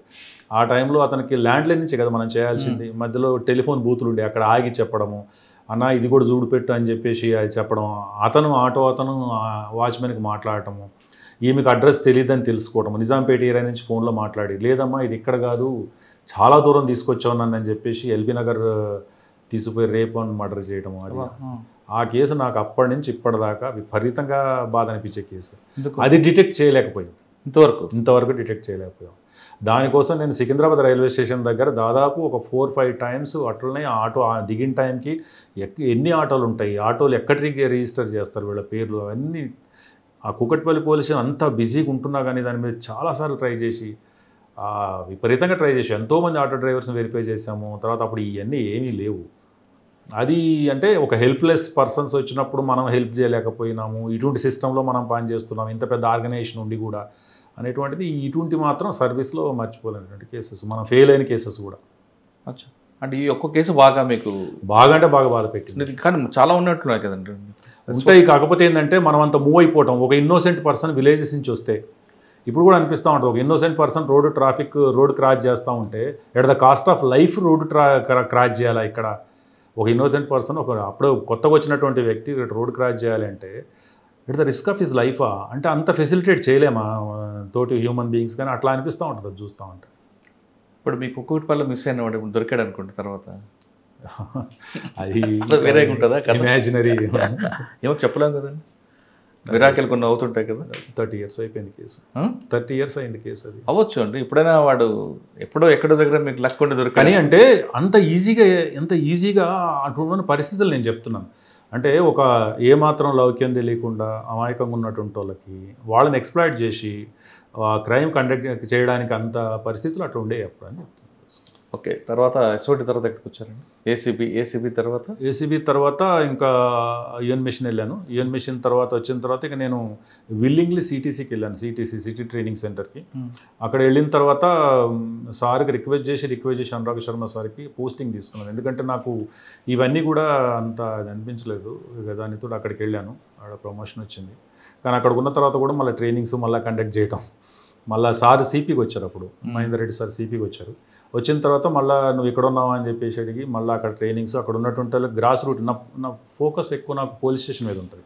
ఎందుకంటే పోలీస్ స్టేషన్ అనేది సార్ కూడా మహేందర్ రెడ్డి సార్ కూడా పోలీస్ స్టేషన్లో ఆ ప్రాసెస్ స్ట్రెంగ్తెన్ చేయడం ఒకటి, పర్సన్స్ని ఎఫిషియెంట్గా చేయడం ఒకటి. ఈ రెండు చేస్తే పబ్లిక్ ఆటోమేటిక్గా న్యాయం జరుగుతుంది అనేది కాన్సెప్ట్ చాలా సింపుల్ లాజిక్ అది. కానీ దానికి ఎఫర్ట్ చాలా పెట్టాల్సి వస్తుంది డే టు డే కాబట్టి. అందుకని ఆ కాన్సెప్ట్ మీద పోలీస్ స్టేషన్లో ఉన్న వాళ్ళకి స్టాండర్డ్ ఆపరేటింగ్ ప్రొసీజర్స్ పనిచేసే విధానాలకు సంబంధించి, ఎందుకంటే మనకు మాన్యువల్ ఎవరు ఓపెన్ చేయరు, చదవరు అవి. కానీ 2 పేజీల్లో ఒకటే పేజీలో స్టాండర్డ్ ఆపరేటింగ్ ప్రొసీజర్ రాశాను. ఉన్న వాళ్ళకంటే ఒక కోర్టు కానిస్టేబుల్ ఏం చేయాలి, ఒక ప్రాసెస్ అతను ఏం చేయాలి, ఒక రైటర్ ఏం చేయాలి, ఒక సెక్షన్ ఇన్ఛార్జ్ ఏం చేయాలి, ఒక రిసెప్షన్ అతను ఏం చేయాలి అంటే సార్ ఫంక్షనల్ వర్టికల్స్ అని అప్పుడు ఆ థాట్ తీసుకొచ్చారు. అది ఆ ప్రపోజ్ చేసిన దానికి అనుగుణంగా ఆ ప్రాసెస్ రాశాను. ఎందుకంటే ఇన్ని సంవత్సరాలు మనం ఫీల్డ్ లెవెల్లో పనిచేసాం కాబట్టి ఆ రియల్ టైం బాధలు ఏముంటాయి, నిజానికి వాస్తవిక ప్రపంచంలో జరిగేటువంటి ఇష్యూస్ ఏముంటాయి, పబ్లిక్ ఏ అవసరాల కోసం మనకు ముందు వస్తారు, మనం ఏ సర్వీస్ ఇవ్వాల్సి ఉంటుంది వాళ్ళకి, మనం ఆ సర్వీస్లో వచ్చే కాంప్లికేషన్స్ ఏంటి, దాన్ని ఈజీగా ఎట్లా అటెండ్ చేయొచ్చు అనే దాని మీద స్టాండర్డ్ ఆపరేటింగ్ ప్రొసీజర్స్ వాళ్ళకి అన్ని రాసాము. తర్వాత ట్రైనింగ్స్ ఇవ్వడం, నాకు బాగా ఇంట్రెస్ట్ ట్రైనింగ్స్ అవి. తర్వాత ఆ ట్రైనింగ్స్ దాంట్లో ఉండడం అట్లా. తర్వాత దానికి సంబంధించి రోల్ ప్లేస్ కూడా కొన్ని క్రియేట్ చేసాం. అంటే ఈ స్కిట్స్ లాగా పోలీస్ స్టేషన్లో చేంజ్ కోసం, బిహేవియరల్ చేంజ్ కోసం, ఇది గ్రాస్ రూట్ లెవెల్లో పనిచేసేటువంటి కానిస్టేబుల్, రేడ్ కానిస్టేబుల్, తర్వాత ఎస్ఐ, ఇట్లా వీళ్ళకి ఈ స్కిట్స్ దాదాపు ఒక 8 స్కిట్స్ మా టీంతో తయారు చేయించి ప్లే చేయించామని. తర్వాత అట్లా సార్ చెప్పేవాళ్ళు అనమాట, ఇటు చేయిస్తే కొంచెం ఇది వస్తుందని చెప్పేసి అట్లా. తర్వాత ఎక్కడికి వచ్చారు? తర్వాత centre of excellence. Centre of ఎక్సలెన్స్లో ఇంకా అది ఇంకా పూర్తి స్థాయిలో ఎంటైర్ పోలీస్ డిపార్ట్మెంట్కి సంబంధించినటువంటి పనితీరు ఎట్లా ఉండాలనే దాని మీద సింపుల్ ఆబ్జెక్టివ్ ఏంటంటే, పోలీస్ డిపార్ట్మెంట్ ఒక్కటే పబ్లిక్ ఎదురుగా ఉంటుంది కాబట్టి వాళ్ళ మీద ఫోకస్ ఉంటుంది. నిజానికి పోలీస్ చేసే డ్యూటీ పార్టే. నిజానికి అసలు ఎంటైర్ క్రిమినల్ జస్టిస్ సిస్టమ్ది రెస్పాన్సిబిలిటీ ఇందులో. క్రిమినల్ జస్టిస్ సిస్టంలో 4 పార్ట్లు ఉంటాయి. 1 police, 2 prosecution, 3 judiciary, 4 correctional system, jails. ఈ 4 కలిసి చేయాల్సిన పని ఏదైనా సరే. ఎందుకంటే మనం సొసైటీలోంచి ఒక వ్యక్తిని తప్పు చేశాడని మనం పిక్ చేస్తే అతన్ని ఇన్వెస్టిగేషన్ చేయడం మా బాధ్యత, సరి అయిన ఎవిడెన్స్ తీసుకొని దాన్ని కరెక్ట్ రీతిలో ఆర్గ్యూ చేయడం అనేది ప్రాసిక్యూషన్ బాధ్యత. జ్యుడిషియరీ ద్వారా దాన్ని వెరిఫికేషన్ చేసి శిక్ష విధించడం అనేది వాళ్ళు చేసే బాధ్యత. శిక్ష పడినటువంటి వాడికి తిరిగి రిఫార్మేటివ్ మార్పు వచ్చే విధంగా అతనికి చేయాల్సిన బాధ్యత, అతన్ని కన్ఫైన్ చేసి వేరే వృత్తి డెవలప్ చేయించడం అతనికి, అటువంటి బాధ్యతలన్నీ కూడా కరెక్షనల్ సిస్టమ్, జైల్ సిస్టమ్ది. ఇవన్నీ అయితేనే అతను తిరిగి సొసైటీలోకి వచ్చినట్టయితే సొసైటీలో క్రైమ్ తగ్గుతుంది అనేటువంటిది క్రిమినల్ జస్టిస్ సిస్టమ్ బాధ్యత. అన్ఫార్చునేట్గా ఏమైపోయిందంటే పోలీస్ డిపార్ట్మెంట్ ఒకటి పబ్లిక్లో ఉండడం, మిగతా డిపార్ట్మెంట్స్ అన్నీ అవే ఉండడం, ఇంటిగ్రేషన్ అండ్ కాంప్రహెన్సివ్ వర్క్ కోసం వీటి మధ్యలో సీమ్లెస్ ఏమంటాం ఇంటిగ్రేషన్ కానీ, కోఆపరేషన్ కానీ, లేకపోతే ఆ వర్క్ అనేది పబ్లిక్ నీడ్స్గా అంత ఎఫెక్టివ్గా జరగకపోవడం వల్లనే ఎక్కువ ఛాలెంజెస్ వస్తూ ఉంటాయి. దాంతో ఇంకా పోలీస్ స్టేషన్లో వర్క్ ఉన్నంత వరకు మనకు, ఎందుకంటే పబ్లిక్ వచ్చేది పోలీస్ స్టేషన్కి, అసలు వేరే డిపార్ట్మెంట్స్లో ఏదైనా అటెండ్ చేయడానికి లేకపోతే ఫ్రిక్షన్ డెవలప్ అవుతుంది, ఒక కమోషన్ వస్తుంది. అది వస్తే మళ్ళీ పోలీస్ డిపార్ట్మెంట్కే వచ్చేది. ఎలక్ట్రిసిటీ తోటి ఇష్యూ అయినా సరే, ల్యాండ్కి సంబంధించిన ఇష్యూ అయినా సరే, ఇంతకుముందు అన్నట్టు రెంటల్ది అయినా సరే, కాంపెన్సేషన్స్ అయినా సరే. అన్ఫార్చునేట్ థింగ్స్ ఏంటంటే యాక్సిడెంట్స్ అవుతాయి. యాక్సిడెంట్స్ తర్వాత మేము ఓన్లీ క్రిమినల్ యాక్షన్స్కి మేము ఇదే పోవాలి, కన్ఫైన్ కావాలి. కానీ పబ్లిక్ నీడ్ ఏంటి అసలు యాక్చువల్గా కాంపెన్సేషన్ కావాలి వాళ్ళకి. ఎందుకంటే ఫ్యామిలీ రోడ్డు మీదకి వస్తుంది. యుద్ధంలో పోయినోడు చనిపోతాడని తెలుసు, కానీ బయట డ్యూటీకి పోయినోడు చనిపోతాడని ఏ ఫ్యామిలీ ఎక్స్పెక్ట్ చేయదు. కాబట్టి వాళ్ళకి ఇమ్మీడియట్గా వాళ్ళకి కాంపెన్సేషన్ కావాలి, వాళ్ళకి ఒక ఇది కావాలి అన్నట్టు ఉంటుంది. ఈ డ్యూటీ కాదు కదండి, కాదు. అందుకని వాళ్ళ మేజర్ కన్సర్న్ ఏమవుతుందంటే, వాళ్ళు పోలీస్ దగ్గర నుంచి ఏమి ఎక్స్పెక్ట్ చేస్తారంటే మా కాంపెన్సేషన్ ఇప్పించండి. క్రిమినల్ కేసు అనేది తర్వాత సంగతి, కానీ పోలీసు ఏం చేస్తారు, దాంట్లో ఇన్వాల్వ్ అయ్యేసరికి మీరు ఎందుకు అన్నెసరిగా ఇన్వాల్వ్ అవుతున్నారు, కాంపెన్సేషన్ అంటే బెదిరించి మీరు డబ్బులు వసూలు చేస్తున్నారు అనేటువంటి ఇది వస్తూ ఉంటుంది. ఇది అయ్యేంత వరకు, కాంపెన్సేషన్ అయ్యేంత వరకు కూడా మేము క్రిమినల్గా మేమేం చేస్తాం, దాంట్లో మేము కోఆపరేట్ చేయనటువంటి ఇటువంటి ప్రాబ్లమ్స్ ఉన్నాయి. అంటే పోలీస్ డిపార్ట్మెంట్లో real time needs of the public ఏదైతే ఉన్నాయో వాస్తవిక దీంట్లో ఇంతకుముందు అనుకున్న రెంట్ రిలేటెడ్ ఆస్పెక్ట్స్, అప్పులు ఇచ్చినటువంటి డబ్బులకు సంబంధించిన ఆస్పెక్ట్స్, పొజిషన్కి సంబంధించినటువంటి ఆస్పెక్ట్స్, ల్యాండ్ రిలేటెడ్ ఆస్పెక్ట్స్, ఇవన్నీ కూడా ఏజెన్సీస్ అనేది ఒక గ్యాప్ వచ్చేసరికి ఆ గ్యాప్ అనేది అది స్క్వేర్గా వచ్చి పోలీస్ డిపార్ట్మెంట్ మీదకి పడుతుంది.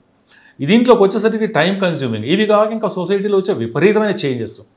సో ఇప్పుడు మనకు ఫ్యామిలీ సిస్టమ్ అనేది బాగా డిస్టర్బ్ అయిపోయింది. ఫ్యామిలీ సిస్టమ్ డిస్టర్బ్ అయిపోయిన తర్వాత ఇంతకుముందు ఈ ప్రాబ్లమ్స్ అన్నింటినీ elders they use to take care of. ఇప్పుడు ఆ ఎల్డర్లీ సిస్టమ్ కింద వాళ్ళకి మధ్య గ్యాప్ వచ్చేసింది. దెన్ న్యాచురల్గా దే ఆర్ అప్రోచింగ్ గవర్నమెంట్.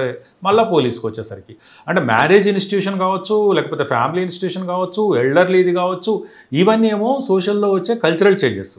తర్వాత మనకి ఇంకా ఫైనాన్షియల్ ఎకనామికల్ ఆస్పెక్ట్స్లోకి వచ్చేసరికి ట్రాన్సాక్షన్స్ అన్నీ కూడా డిజిటల్ అయిపోయినాయి. డిజిటల్ వచ్చేసరికి దొంగలంతా డిజిటలైజ్డ్ దొంగలు అయిపోయారు. ఇవన్నీ కూడా ఈ ఛాలెంజెస్ తర్వాత మనకి పొలిటికల్ ఆస్పెక్ట్స్ కానీ మిగతా ఆస్పెక్ట్స్లో వచ్చే చేంజెస్ ఇవన్నీ కూడా సొసైటీలో ఏ చేంజ్ వచ్చినా కానీ అక్కడ ఒక రకమైనటువంటి ఒక హీటెడ్ అట్మాస్ఫియర్ ఫ్రిక్షన్స్ లేకపోతే ఇవి డెవలప్ కావటం అవి మళ్ళీ పోలీస్ దగ్గర ల్యాండ్ కావటం ఇవన్నీ అటెండ్ చేయాలి అంటే పోలీస్కి సొసైటీలో మార్పులతో డైరెక్ట్గా సంబంధం ఉంది. పోలీస్ సొసైటీలో జరిగే ప్రతి మార్పుతోటి డైరెక్ట్ సంబంధం ఉంది అన్నప్పుడు మనం దాని ఎగ్జాంపుల్ చెప్పండి. అంటే ఇప్పుడు మనకి ఇంతకుముందు ఎకనామికల్ మానిటరీ ట్రాన్సాక్షన్స్ అన్నీ కూడా క్యాష్లో జరిగాయి, బంగారం రూపంలో జరిగాయి. అవన్నీ ఇప్పుడు ఏమైపోయినాయి, డిజిటైజ్ అయిపోయినాయి. డిజిటల్ అయిపోయి మనం ఇప్పుడు ఏమైపోయారు, దొంగలంతా డిజిటైజ్. మనం ఏం చేయాలి, వెంటనే మనం డిజిటైజ్ అయిపోవాలి. దొంగల కంటే ముందు మనం యాంటిసిపేట్ చేసి అయిపోవాలి. ఎందుకంటే పబ్లిక్లో అవేర్నెస్ తీసుకురావాలి. మన దాంట్లో రిఫార్మేటివ్ తీసుకొచ్చి రిఫార్మ్స్ కండక్ట్ చేసుకుంటూ మన దాంట్లో కూడా అందరినీ ఎంపవర్ చేయాలి. తర్వాత ఏబుల్ ఆఫీసర్స్ని చేయాలి. పోలీస్ స్టేషన్లోకి వచ్చేసరికి సిస్టమ్ ఎఫెక్టివ్గా ఉండాలి, పర్సన్స్ ఎఫిషియెంట్గా ఉండాలి. అక్కడ సిస్టమ్ ఎఫిషియెంట్గా ఉండాలి, పర్సన్స్ ఎఫెక్టివ్గా ఉండాలి, క్యాపబుల్ పర్సన్స్ ఉండాలి. పోలీసులో పోయేవాడికి దేనికి క్యాపబుల్ ఉండాలి, పబ్లిక్ డే టు డే నీడ్స్లో ఫేస్ చేస్తున్నటువంటి ఇష్యూస్కి సంబంధించి ఈ must be in a position to tackle it అనేటువంటి అడ్రస్ ఇట్ అనేటువంటి పొజిషన్లో ఉండాలి. దీనికోసం సెంటర్ ఆఫ్ ఎక్సలెన్స్లో మేము ట్రై చేసాం. దీనికోసం ట్రై చేస్తూనే సార్ మీరు చెప్తున్నట్లుగా ఇప్పుడున్న సమస్యలు బట్టి మనం కూడా మారాలి, చాలా వేగంగా మారాలి. కానీ అది కొంతవరకే అవుతున్నారు. కానీ మీ ఆఫీసర్, మీలాంటి ఆఫీసర్, సీనియర్ ఆఫీసర్లు అంతా తీసుకురావాలనుకున్నా గ్రౌండ్ లెవెల్లో అది ఇంకా ఇంప్లిమెంట్ కావట్లేదు. ఇప్పుడు ప్రభుత్వ సంస్థలతో వచ్చిన ఇబ్బంది అదే. ప్రభుత్వ దీంట్లో వచ్చింది ఏంటిదంటే నా జీతం నాకు వస్తుంది, నేను పనిచేస్తే చాలు అనేటువంటిది ఏ ప్రభుత్వ దీంట్లో అయినా ఉంటుంది, సహజంగా ఉండేటువంటి ఇది. దాంట్లో మనం దాన్ని స్టిమ్యులేట్ చేయాలి, వాళ్ళని మోటివేట్ చేయాలి. అంటే వాళ్ళకి సంబంధించినటువంటి వర్క్ ప్రాసెస్లు వాళ్ళని ఈజీ చేయటం, వర్క్ని ఈజీ చేయటం, పబ్లిక్కి సులభంగా సేవలు అందించేటట్టు చేయటం. అదేవిధంగా వీళ్ళకి సంబంధించినటువంటి మోటివేషనల్ ఫ్యాక్టర్స్ అంటే ఇమ్మీడియట్ రికగ్నిషన్ ఒకటి. వాళ్ళు చేసిన పనికి ఎవరైనా సరే రికగ్నిషన్ కోరుకుంటారు. ఎంత జీతం ఉన్నా ఏదున్నా కానీ సొసైటీలో చుట్టుపక్కల నాకంటూ ఒక రికగ్నిషన్ కావాలని కోరుకుంటారు. పర్టికులర్గా పోలీస్ డిపార్ట్మెంట్లో వచ్చే రికగ్నిషన్ వేరే దేంట్లో రాదు. ఎందుకంటే ఉన్న సిటిజన్స్ అందరికీ కూడా అప్రహెన్షన్ దేని గురించి ఉంటుంది, వాళ్ళ పర్సనల్ సెక్యూరిటీ అండ్ సేఫ్టీ గురించి ఉంటుంది. అంతే. ఆ సెక్యూరిటీ గురించి అటెండ్ చేసేటువంటి ప్రైమరీ వింగ్ ఏదంటే పోలీసులో వచ్చే చిన్న గుర్తింపు కూడా పబ్లిక్ అందరి దృష్టిలోకి వెళ్ళిపోతుంది. Not because that we are wearing uniform అన్నంత మాత్రాన కాదు. అది పబ్లిక్కి సంబంధించిన మేజర్ కన్సర్న్ ఏదైతే ఉందో ఆ కన్సర్న్కి సంబంధించినటువంటి అటెండ్ చేసే ఫస్ట్ ప్రైమరీ వింగ్. కాబట్టి ఈ ప్రైమరీ వింగ్ మాకు అటెండ్ చేస్తుందని చెప్పేసి ఒక ఆలోచన కానీ లేకపోతే ఇది కానీ ఉంటుంది. కాబట్టి పబ్లిక్ ఎక్కువ అబ్జర్వ్ చేస్తూ ఉంటారు పోలీస్ని.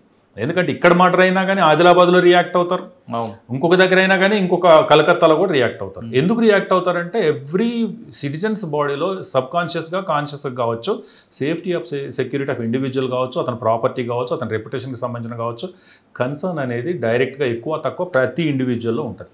దానికి సంబంధించినటువంటిదే మా క్రిమినల్ జస్టిస్ సిస్టమ్. నేను అనేది ఎందుకు పోలీస్ ఒక్కదాన్ని అనడంలే. ఎక్కడ ఫెయిల్యూర్ అయినా అది తిరిగి వచ్చి మళ్ళీ సొసైటీలోనే బ్యాడ్ ఇది అవుతుంది. సొసైటీలో బ్యాడ్ అయిందంటే మళ్ళీ పోలీస్ స్టేషన్లోనే మళ్ళీ అది మొదలవుతుంది. అందుకని పోలీస్ స్టేషన్ని స్ట్రెంథెన్ చేయాల్సిన అవసరం ఉంది.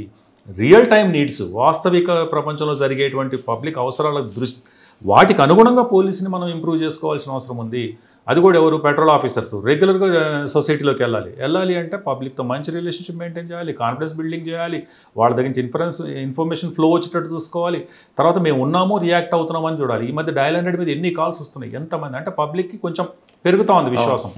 ఇట్లా ఉన్నప్పుడు ఏమవుతుంది అంటే మనం చేసినటువంటి ప్రతి పనికి వాల్యూ యాడ్ అవుతుంది. వాల్యూ యాడ్ అయిందంటే ఇన్ఫర్మేషన్ ఫ్లో వస్తుంది. మనకి ఇన్ఫర్మేషన్ ఫ్లో వచ్చిందంటే ఉద్యోగం ఇంకా ఎఫెక్టివ్గా చేసుకోగలుగుతాం. అట్లా ఇవన్నీ కూడా ఒక సర్కిల్ లాంటివి. అందుకని పోలీస్ స్టేషన్ వర్క్ మీద ఎక్కువ కాన్సన్ట్రేట్ చేసి కరెక్ట్. ఇందాక మీకు నేను అడిగినట్లుగా అది కింద వరకు ఇంప్లిమెంట్ కావట్లేదు అంటే నాకు వస్తుంది.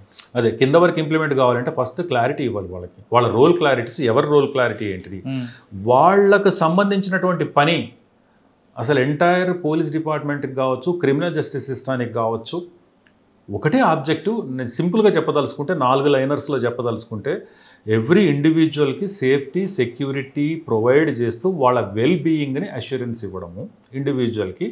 అదే సమయంలో సొసైటీలో peace, tranquility, public order maintain చేయడం కోసమే ఎంటైర్ సిస్టమ్ ఏర్పడింది. ఈ 4 లైన్ల కోసమే సిస్టమ్ ఏర్పడింది. దాంట్లో ఎన్ని వింగ్స్ వచ్చినాయా, ఏ రకంగా వచ్చినాయా అనేది తర్వాత. ఈ వింగ్స్ వచ్చిన తర్వాత ఆ పర్పస్ కోసం మన డిపార్ట్మెంట్ ఉంది. అందులో నా రోల్ ఇది, నేను ఈ పని చేస్తే దానికి డైరెక్ట్గా కాంట్రిబ్యూట్ అవుతుందన్న నాలెడ్జ్ ఆ గ్రాస్ రూట్ లెవెల్ ఉన్నటువంటి కోర్టు అతనికి కావచ్చు, వారెంట్ అతనికి కావచ్చు, సమన్స్ అతనికి కావచ్చు, తన చేసే చిన్న పని కూడా it's going to contribute to the major purpose objective అనేది రావాలి. ఆ కాన్షియస్నెస్ ఉండాలి.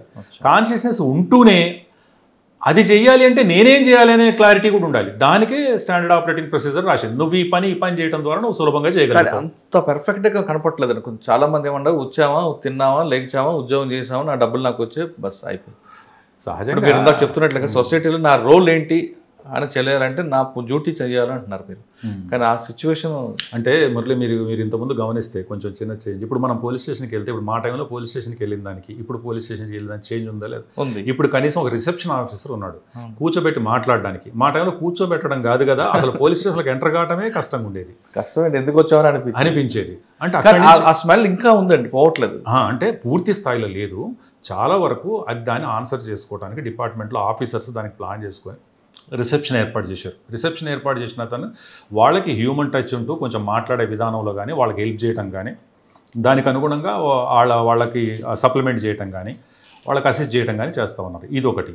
తర్వాత మీరు ఇంతకుముందు కూడా గమనించుంటారు, మనం ప్రీవియస్లీ ట్రాఫిక్లో వచ్చేటువంటి మనకి ఆపి చలాన్ చేయటము, చెక్ చేయడం, మీకు కరప్షన్ ఎక్కువ ఉండేది అప్పుడు ఆ టైంలో. ఇప్పుడు మీకు దాదాపు కనపడదు. ఇవన్నీ కూడా ఏమైందంటే చేంజ్ అవుతుంది, కానీ స్లోగా చేంజ్ అవుతున్నాయి. ఇంకొంచెం ర్యాంపెంట్గా చేయాలి అంటే మనం ఇంకా రీఇంజనీరింగ్ చేసుకోవాలి ప్రాసెస్ రీఇంజనీరింగ్ చేసుకోవటము. తర్వాత చేసిన పనిని మెజర్ చేయాల్సిందే.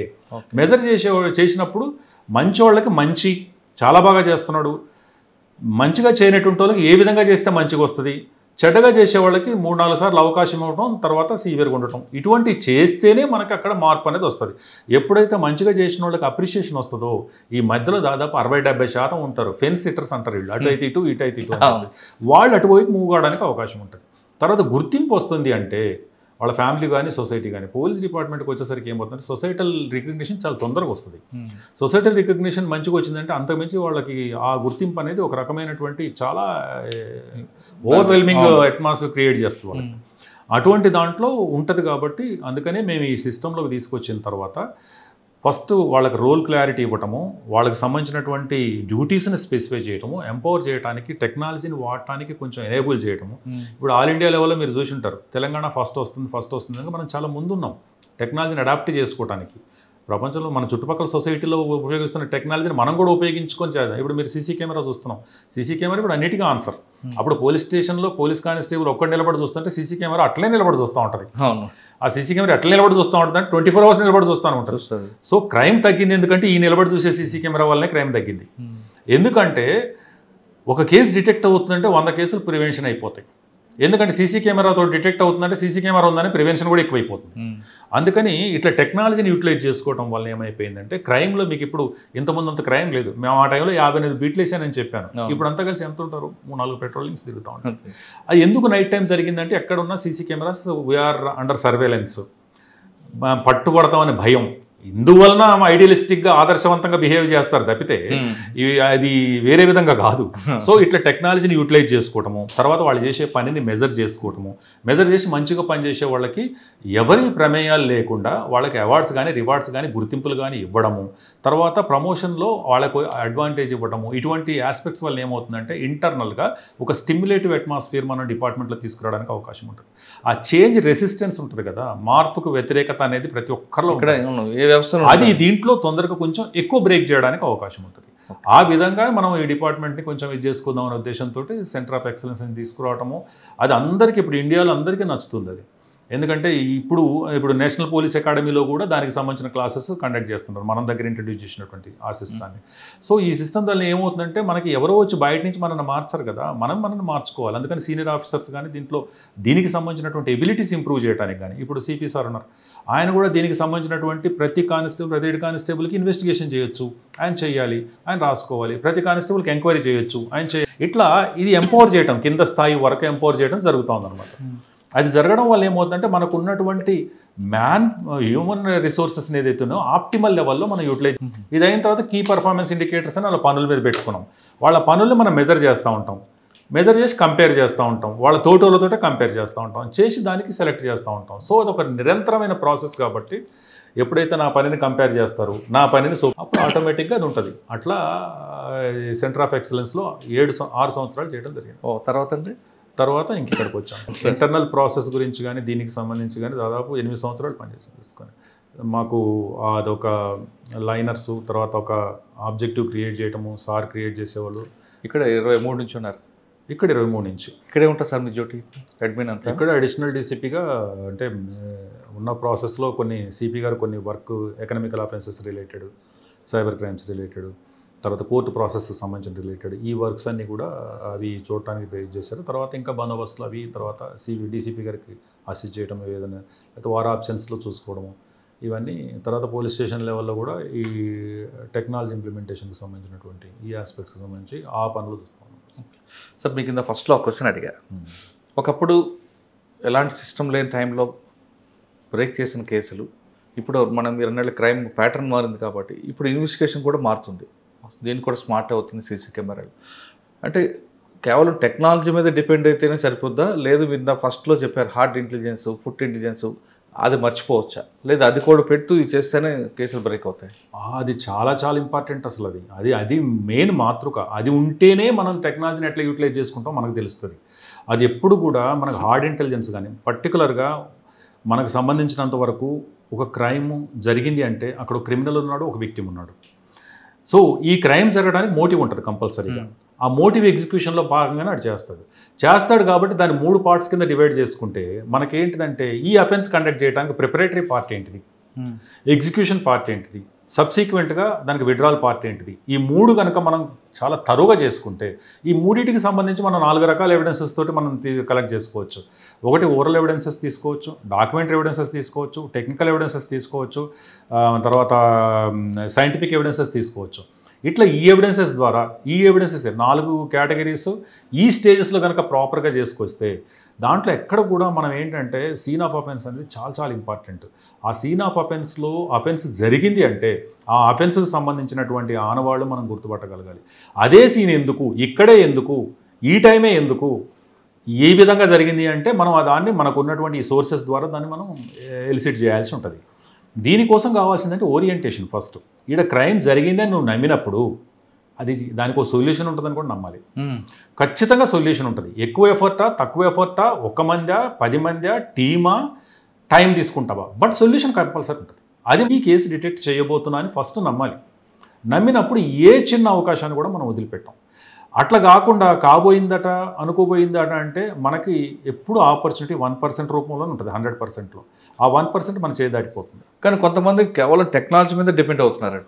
టెక్నాలజీ మీద అంటే ఇప్పుడు రెడీగా అవైలబుల్ ఉంది కాబట్టి దాన్ని యూటిలైజ్ చేసుకుంటున్నారు. కానీ టెక్నాలజీ కంటే మించి మనకి హ్యూమన్ ఇంటెలిజెన్స్ అనేది ప్రతి దాంట్లో మనకు ఒక ఎంఓ కానీ లేకపోతే ఇప్పుడు నిన్న మొన్న జరిగినటువంటి కేసు కూకట్పల్లిలో జరిగిన కేసు అది కూడా దాంట్లో కూడా మనం చూస్తే హార్డ్ ఇంటెలిజెన్స్ తోటే అప్పటికీ టెక్నాలజీని ఉపయోగించాం, but not for detection but to eliminate. అంటే దీంట్లో టెక్నికల్ దాంట్లో ఇంకేరు లేరు కాబట్టి కంపల్సరీ అని చెప్పి మనకి ఒక అఫెన్స్ జరిగింది అంటే దాన్ని ఒక సర్కిల్స్ లాగా వేసుకుంటాం. ఈ అఫెన్స్ జరిగిందంటే 100 మీటర్స్ దూరంలో ఏంటి, 500 మీటర్స్ దూరంలో ఏంటి, అట్లా. ఇప్పుడు మన పాస్టర్స్ జరిగిన కేసులో కూడా అప్పుడు అట్లనే చేస్తేనే అక్కడ వచ్చింది మనకు పాస్టర్స్ కేసు కూడా. ఆడ మనం చిన్న సుతిలి పక్కన పడే ఒక 200 మీటర్ల దూరంలో పడిన పాలిథిన్ కవర్ తోటి మనం ఆ కేసు డిటెక్ట్ చేసాం. అంటే పాస్టర్స్ బాడీలు బ్యాగ్లో కుట్టేయడానికి ఉపయోగించిన సుతిలిని ఆ షాప్లో వేరే పక్క షాపుకు సంబంధించిన క్లాత్ స్టోర్స్కు సంబంధించిన ఒక పాలిథిన్ బ్యాగు మా కానిస్టేబుల్ అప్పుడు రవి అని ఉండేవాడు ఇక్కడ జీడిమెట్ల పోలీస్ స్టేషన్లో. చాలా కీ రోల్ ప్లే చేస్తారు వీళ్ళు కింద ఉన్నటువంటి స్టాఫ్. వాళ్ళు చాలా అతను పాత అఫెన్స్లో దీన్ని వెరిఫై చేస్తే ఇటువంటిది ఒకటేసారి మర్డర్ ఎవరో చేయరు. మర్డర్ చేయాలి అంటే అంతకుముందు చిన్న అఫెన్సెస్లో ఫెనటిక్ థాట్ ప్రాసెస్ ఉండాలి. అట్లా ఉన్నాడు ఎవరైనా ఉన్నారని చెప్పి అట్లా వెరిఫై చేస్తే అంతకుముందు ఒక చిన్న పెట్టి కేసులో ఉన్నటువంటి అఫెండరు ఓ 3 సంవత్సరాల తర్వాత ఈ మర్డర్ చేశాడు, రిలీజియస్ రిలేటెడ్ అని చెప్పేసి అట్లా. అంటే అప్పుడులో ఉన్న ట్రెండ్ వేరు. మనం ఇటీవల చూసిన కుక్కటిపల్లి కేసులో కూడా గతంలో ఎక్కడ నేరం చేయలేదు, అటు చేయాలనుకుని చేస్తాడు. ఇప్పుడు క్రిమినల్ ట్రెండ్ కూడా మారుతుంది కదండి. క్రిమినల్ ట్రెండ్ మారుతుంది. ఇప్పుడు మనం చూసుకోవాల్సింది ఏంటంటే వాళ్ళు బై ఛాన్సా బై చాయిసా చేస్తుంది. అంతే. ప్రాపర్టీ అఫెన్స్ కోసం రావడానికి అవకాశం ఉందా, లేకపోతే ఈ చుట్టుపక్కల వాళ్ళకి ఏమైనా రాయబిలిటీ ఉందా, లేదా పిల్లల్లో లేకపోతే ఈ దీని ఆస్పెక్ట్లో ఉందా, లేదా చైల్డ్ రిలేటెడ్ పోర్ను అటుంటాటికి బాగా అడిక్ట్ అయిపోయి చేసిన వాళ్ళు ఉంటారా, లేకపోతే పేరెంట్స్కి సంబంధించినటువంటి వాటిలో ఏమన్నా ఇష్యూస్ ఉన్నాయా, వాళ్ళు ఏమన్నా అడ్డు తొలగించి అటువంటిది ఏమన్నా లీస్ట్ ప్రాబిలిటీ ఇటువంటివి ఉన్నాయా. ఎందుకంటే సొసైటీలో వాళ్ళు ఏది కూడా వదిలిపెట్టారు. అట్లా 8-9 కారణాలు మోటివ్స్ని మనం తీసుకొని ఆ మోటివ్స్ని ఒక్కొక్కదాన్ని మనం వెరిఫై చేసుకుంటూ వచ్చి దాంట్లో టెక్నికల్ ఎవిడెన్స్, దాంట్లో ఓరల్ ఎవిడెన్స్, దాంట్లో సర్కమ్స్టాన్షియల్ ఎవిడెన్స్ తీసుకుంటూ వాటిని ఎలిమినేట్ చేసుకుంటూ వస్తే మనకి అసలుది మిగులుతుంది. మనకి అసలు రీజన్ డిటెక్ట్ కాదన్న ప్రసక్తే లేదు. కానీ కొన్ని ప్రొవొకేషన్లు అయిపోతుంది, సడన్ ప్రొవొకేషన్లు వాటికి అవసరం లేదంటే. సడన్ ప్రొవొకేషన్లు అయినా కానీ దానికి ఒకటి అతని ప్రెజెన్స్ని మనం ప్రూవ్ చేయగలగాలి, అతను రావడం పోవడం మనం ప్రూవ్ చేయగలగాలి. మోటివ్ లేకపోయినప్పటికీ కూడా అఫెన్స్ అంటూ జరిగిన తర్వాత విత్డ్రాల్ ప్రాసెస్లో మనకు దొరికిపోతాడు. విత్డ్రాల్ దాంట్లో దాన్ని దాచిపెట్టడానికో, దాన్ని చూడడానికో, కవర్ చేయడానికి ఏదేదో చేయడానికో ఏదో చేస్తూ ఉంటారు అట్లా. సార్ ఇప్పుడు మీరు చెప్తున్న కొన్ని బాడీ అఫెన్స్ కేసులు ఓకే, కొన్ని సైబర్ క్రైమ్ కూడా ఇదే టెక్నాలజీ వాడమంటారు, ఇదే ఎంఓలో? సైబర్ టెక్నాలజీకి వచ్చేసరికి ఏంటంటే మనకి జనరల్గా దీంట్లో 3-4 సిస్టమ్స్ పని చేయాల్సి ఉంటుంది. సైబర్ క్రైమ్స్కి వచ్చేసరికి బ్యాంకింగ్ వ్యవస్థ మనకు బాగా కోఆపరేట్ చేయాల్సి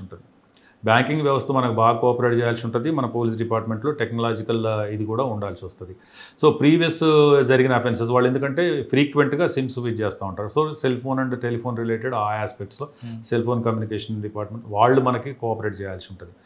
ఇవన్నీ కూడా చాలా ఫాస్ట్గా షిఫ్ట్ అయిపోతున్నాయి కాబట్టి వాటికి సంబంధించినటువంటి ఆ టెక్నాలజికల్ ఏదైతే వాళ్ళ ఎంఓస్ ఉన్నాయో వాటిని కరెక్ట్గా స్టడీ చేయటము, ఆ దానికి సంబంధించిన ఇన్ఫర్మేషన్ ఎప్పటికప్పుడు మనం పూలప్ చేసుకోవటము, ఆ పూలప్ చేసుకున్న ఇన్ఫర్మేషన్ని ఒక ట్రెండ్ ఎట్లా చేసుకుంటూ వస్తున్నారు అని మనకు ఒక అవగాహన వచ్చినప్పుడు వాళ్ళు ఏం చేస్తారంటే దాన్ని మళ్ళీ నెక్స్ట్ లెవెల్కి తీసుకుపోతారు. ఎవాల్వ్మెంట్ వాళ్ళు చాలా ఫాస్ట్గా ఉంటుంది, ఎందుకంటే వాళ్ళకి ఇమ్మీడియట్ బెనిఫిట్స్ ఉంటాయి కాబట్టి వాళ్ళు ఇమ్మీడియట్గా ఎవాల్వ్ అయిపోతున్నారు నెక్స్ట్ దానికి. ఇక దానికి మనం ప్రాబిలిటీస్ ఎంచుకోవాలి అంటే సైబర్లో ఇప్పుడు వస్తున్నటువంటి కొత్త పర్టికులర్ ఫైనాన్షియల్ రిలేటెడ్ ట్రాన్సాక్షన్స్లో కొత్త ఆఫర్స్ ఎక్కడ వస్తున్నాయి, కొత్త స్కీమ్స్ ఎక్కడ వస్తున్నాయి, కొత్తటువంటి ట్రాన్సాక్షన్స్ ఎక్కడికి వస్తున్నాయి, వాటిని మనం స్టడీ చేసుకొని క్రిమినల్స్ దీంట్లో ఎట్లా రావడానికి అవకాశం ఉంది అనేటువంటిది ముందే మనం ఒక అవగాహనకు వచ్చినట్టయితే దానికి అనుగుణంగా మనం పబ్లిక్ అవేర్నెస్ తీసుకురావడం ఒకటి, మన దగ్గర కూడా టెక్నాలజికల్ దాన్ని క్రియేట్ చేసుకోవడం ఒకటి, ప్రీవియస్ డేటాబేస్ని అనలిటికల్గా వాడుకోవటం ఒకటి, ఇవన్నీ చేస్తే ఒక కాంప్రహెన్సివ్గా మనం ఒక వ్యవస్థను మాత్రం ఖచ్చితంగా ఏర్పాటు చేసుకోవాలి. రెగ్యులర్ పోలీసింగ్ అవి చేస్తారనేటువంటిది అది జరిగే పని కాదు. ఎందుకంటే అవన్నీ కూడా స్పెషలైజ్డ్ ఎక్స్పర్టైజ్గా వాళ్ళు అదే పని మీద ఉంటేనే దాన్ని ప్రివెంట్ చేయగలుగుతారు. ఓకే సార్, ఫైనల్గా చెప్పండి, ఈ డిపార్ట్మెంట్లో వచ్చే వాళ్ళకి మీరు ఇచ్చే మెసేజ్ ఏంటి? అంటే ఒకప్పుడు డెడికేషన్తో ప్యాషన్గా వచ్చిన ఆఫీసులు చూశారు, అంటే మీరు బై ఛాన్స్ వచ్చినా ఇక్కడికి వచ్చాక దాన్ని ఒక ప్యాషన్గా తీసుకున్నారు, నడుస్తుంది. ఇప్పుడు వస్తున్న వాళ్ళు కేవలం డబ్బుల కోసం వచ్చేవాళ్ళు కొంతమంది ఉంటే, కొంతమంది మాత్రం బై ఛాన్స్ వచ్చేవాళ్ళు కనిపిస్తుంటారు. అంటే ఒకటి మురళి గారు, మనకి ఇదేంటంటే మనకి ఎప్పుడు కూడా మనం ఒక పోలీస్ డిపార్ట్మెంట్ డబ్బులే అనే ఒక భావన వస్తుంది జనాలు. అది నిజం కాదు. ఎందుకంటే ఒక విషయం మనం చిన్నగా అర్థం చేసుకోవాలి. ఇక్కడ మేము వచ్చిన టైంలో సొసైటీలో ఉన్న పరిస్థితులు వేరు, సొసైటీలో మేము పెరిగిన సొసైటీ వేరు, ఆ సొసైటీలో ఉన్న థాట్ ప్రాసెస్ వేరు. మనం అంతా మన డెవలప్మెంట్ కానీ మనం గ్రోయింగ్ కానీ అంతా కూడా సోషియో సెంట్రిక్గా నడిచింది, సమాజ కేంద్రంగా నడిచింది. సమాజంలో ఉన్నటువంటి రెప్యుటేషన్ కావచ్చు, సమాజంలో ఉన్నటువంటి ఒకరికొకరు సంబంధాలు కావచ్చు, లేకపోతే ఒకరికొకరు జవాబుదారీతనం కావచ్చు, బాధ్యత కావచ్చు, ఇంటర్పర్సనల్ రిలేషన్షిప్స్ కావచ్చు, ఆ సందర్భంలో పెరిగాం కాబట్టి మనం వచ్చిన దాంట్లో అది కొంచెం క్యారీ కావడానికి అవకాశం ఉంటుంది. ఇప్పుడున్న సొసైటీలో ఇప్పుడున్న పరిస్థితులకు అనుగుణంగానే ఇక్కడికి రావడానికి కొత్త ప్రోడక్ట్ ఎక్కడి నుంచి రాదు. ఇక్కడికి వచ్చిన తర్వాత ఇక్కడ సొసైటీలో ఉన్న పరిస్థితులు మనకు అవగాహన చేసుకొని దాంట్లో వచ్చిన ఆఫీసర్స్కి ఒకటి కరప్షన్ అనేది ఎథికల్ మోరల్ విషయాల మీదే ఆధారపడి ఉంటుంది, వాటి ద్వారానే మనం చేయగలుగుతాం అనేది కరెక్ట్ కాదు. ఎందుకంటే సొసైటీలో లేని నీతి ఇక్కడేదో సెపరేట్గా వచ్చి కూర్చుంటుంది అనుకున్నప్పుడు, ఆపర్చునిటీ ఉన్న వాళ్ళకి వస్తుంది అనుకోవడం మనం నమ్మడం కూడా అత్యాశ అవుతుంది. దీన్ని కౌంటర్ చేయడానికి ఏంటిదంటే కరప్షన్కి మూల కారణం ఏంటంటే ఫస్ట్ ప్రాసెస్లో కాంప్లెక్సిటీ లేకపోవటం. సంక్లిష్టమైన ప్రాసెస్ ఉంది అంటే కరప్షన్కి రోల్ ఉంది. ఎందుకంటే పని ఎట్లా చేయాలో పని చేయించుకోవడానికి వచ్చిన వాళ్ళకి తెలియనప్పుడు కరప్షన్కి ఛాన్స్ ఉంది.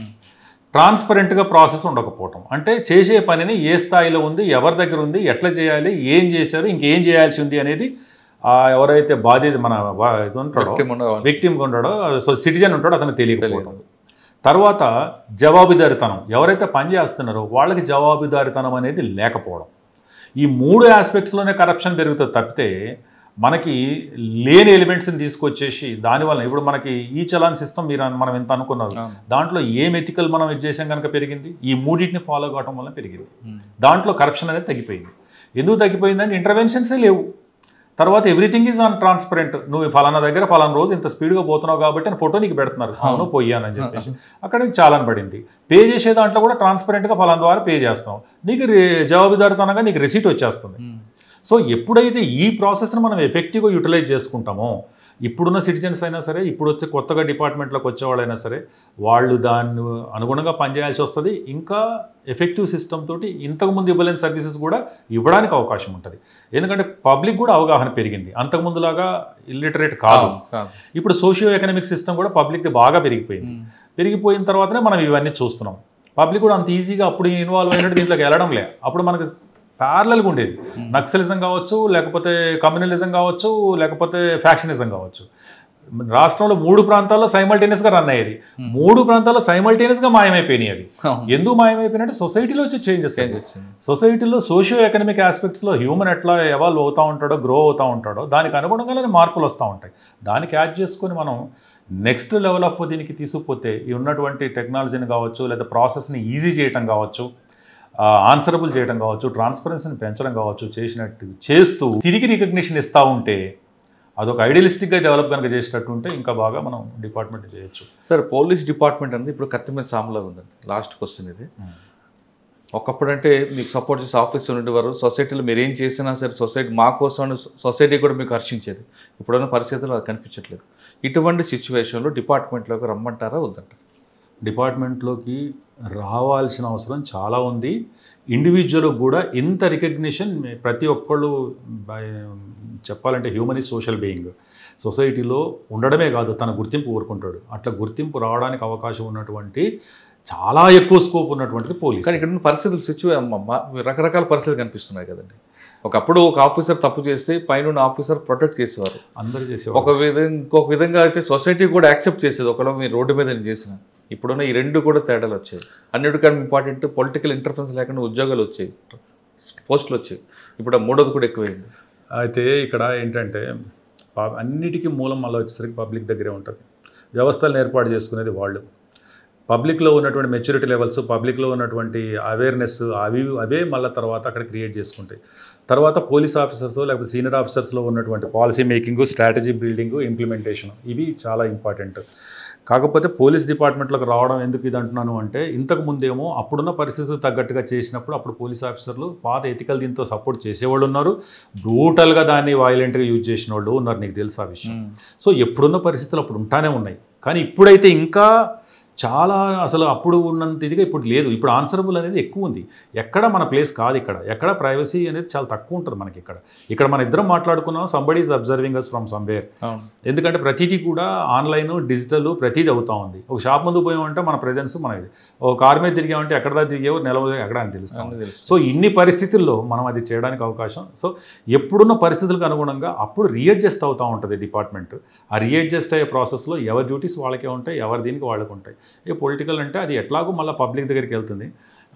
ఎస్, మీరు అన్నట్టు ఏంటంటే మా టైంలో అది ఖచ్చితంగా అది మెరిటోరియస్ ఆస్పెక్ట్స్ మీదే పోస్టింగ్స్ ఉండే.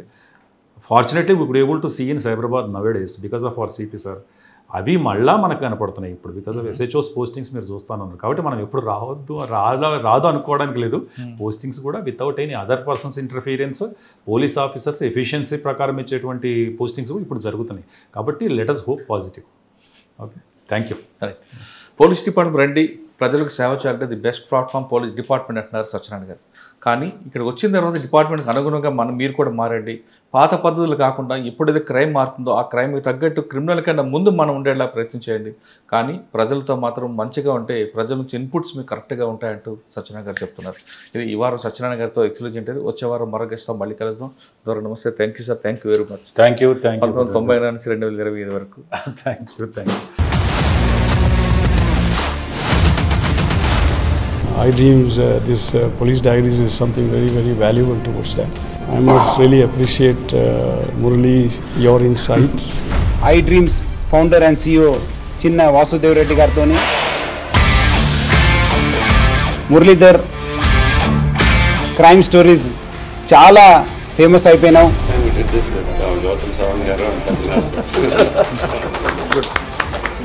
Well done. Congratulate him for doing so well. And I congratulate him, his boss also.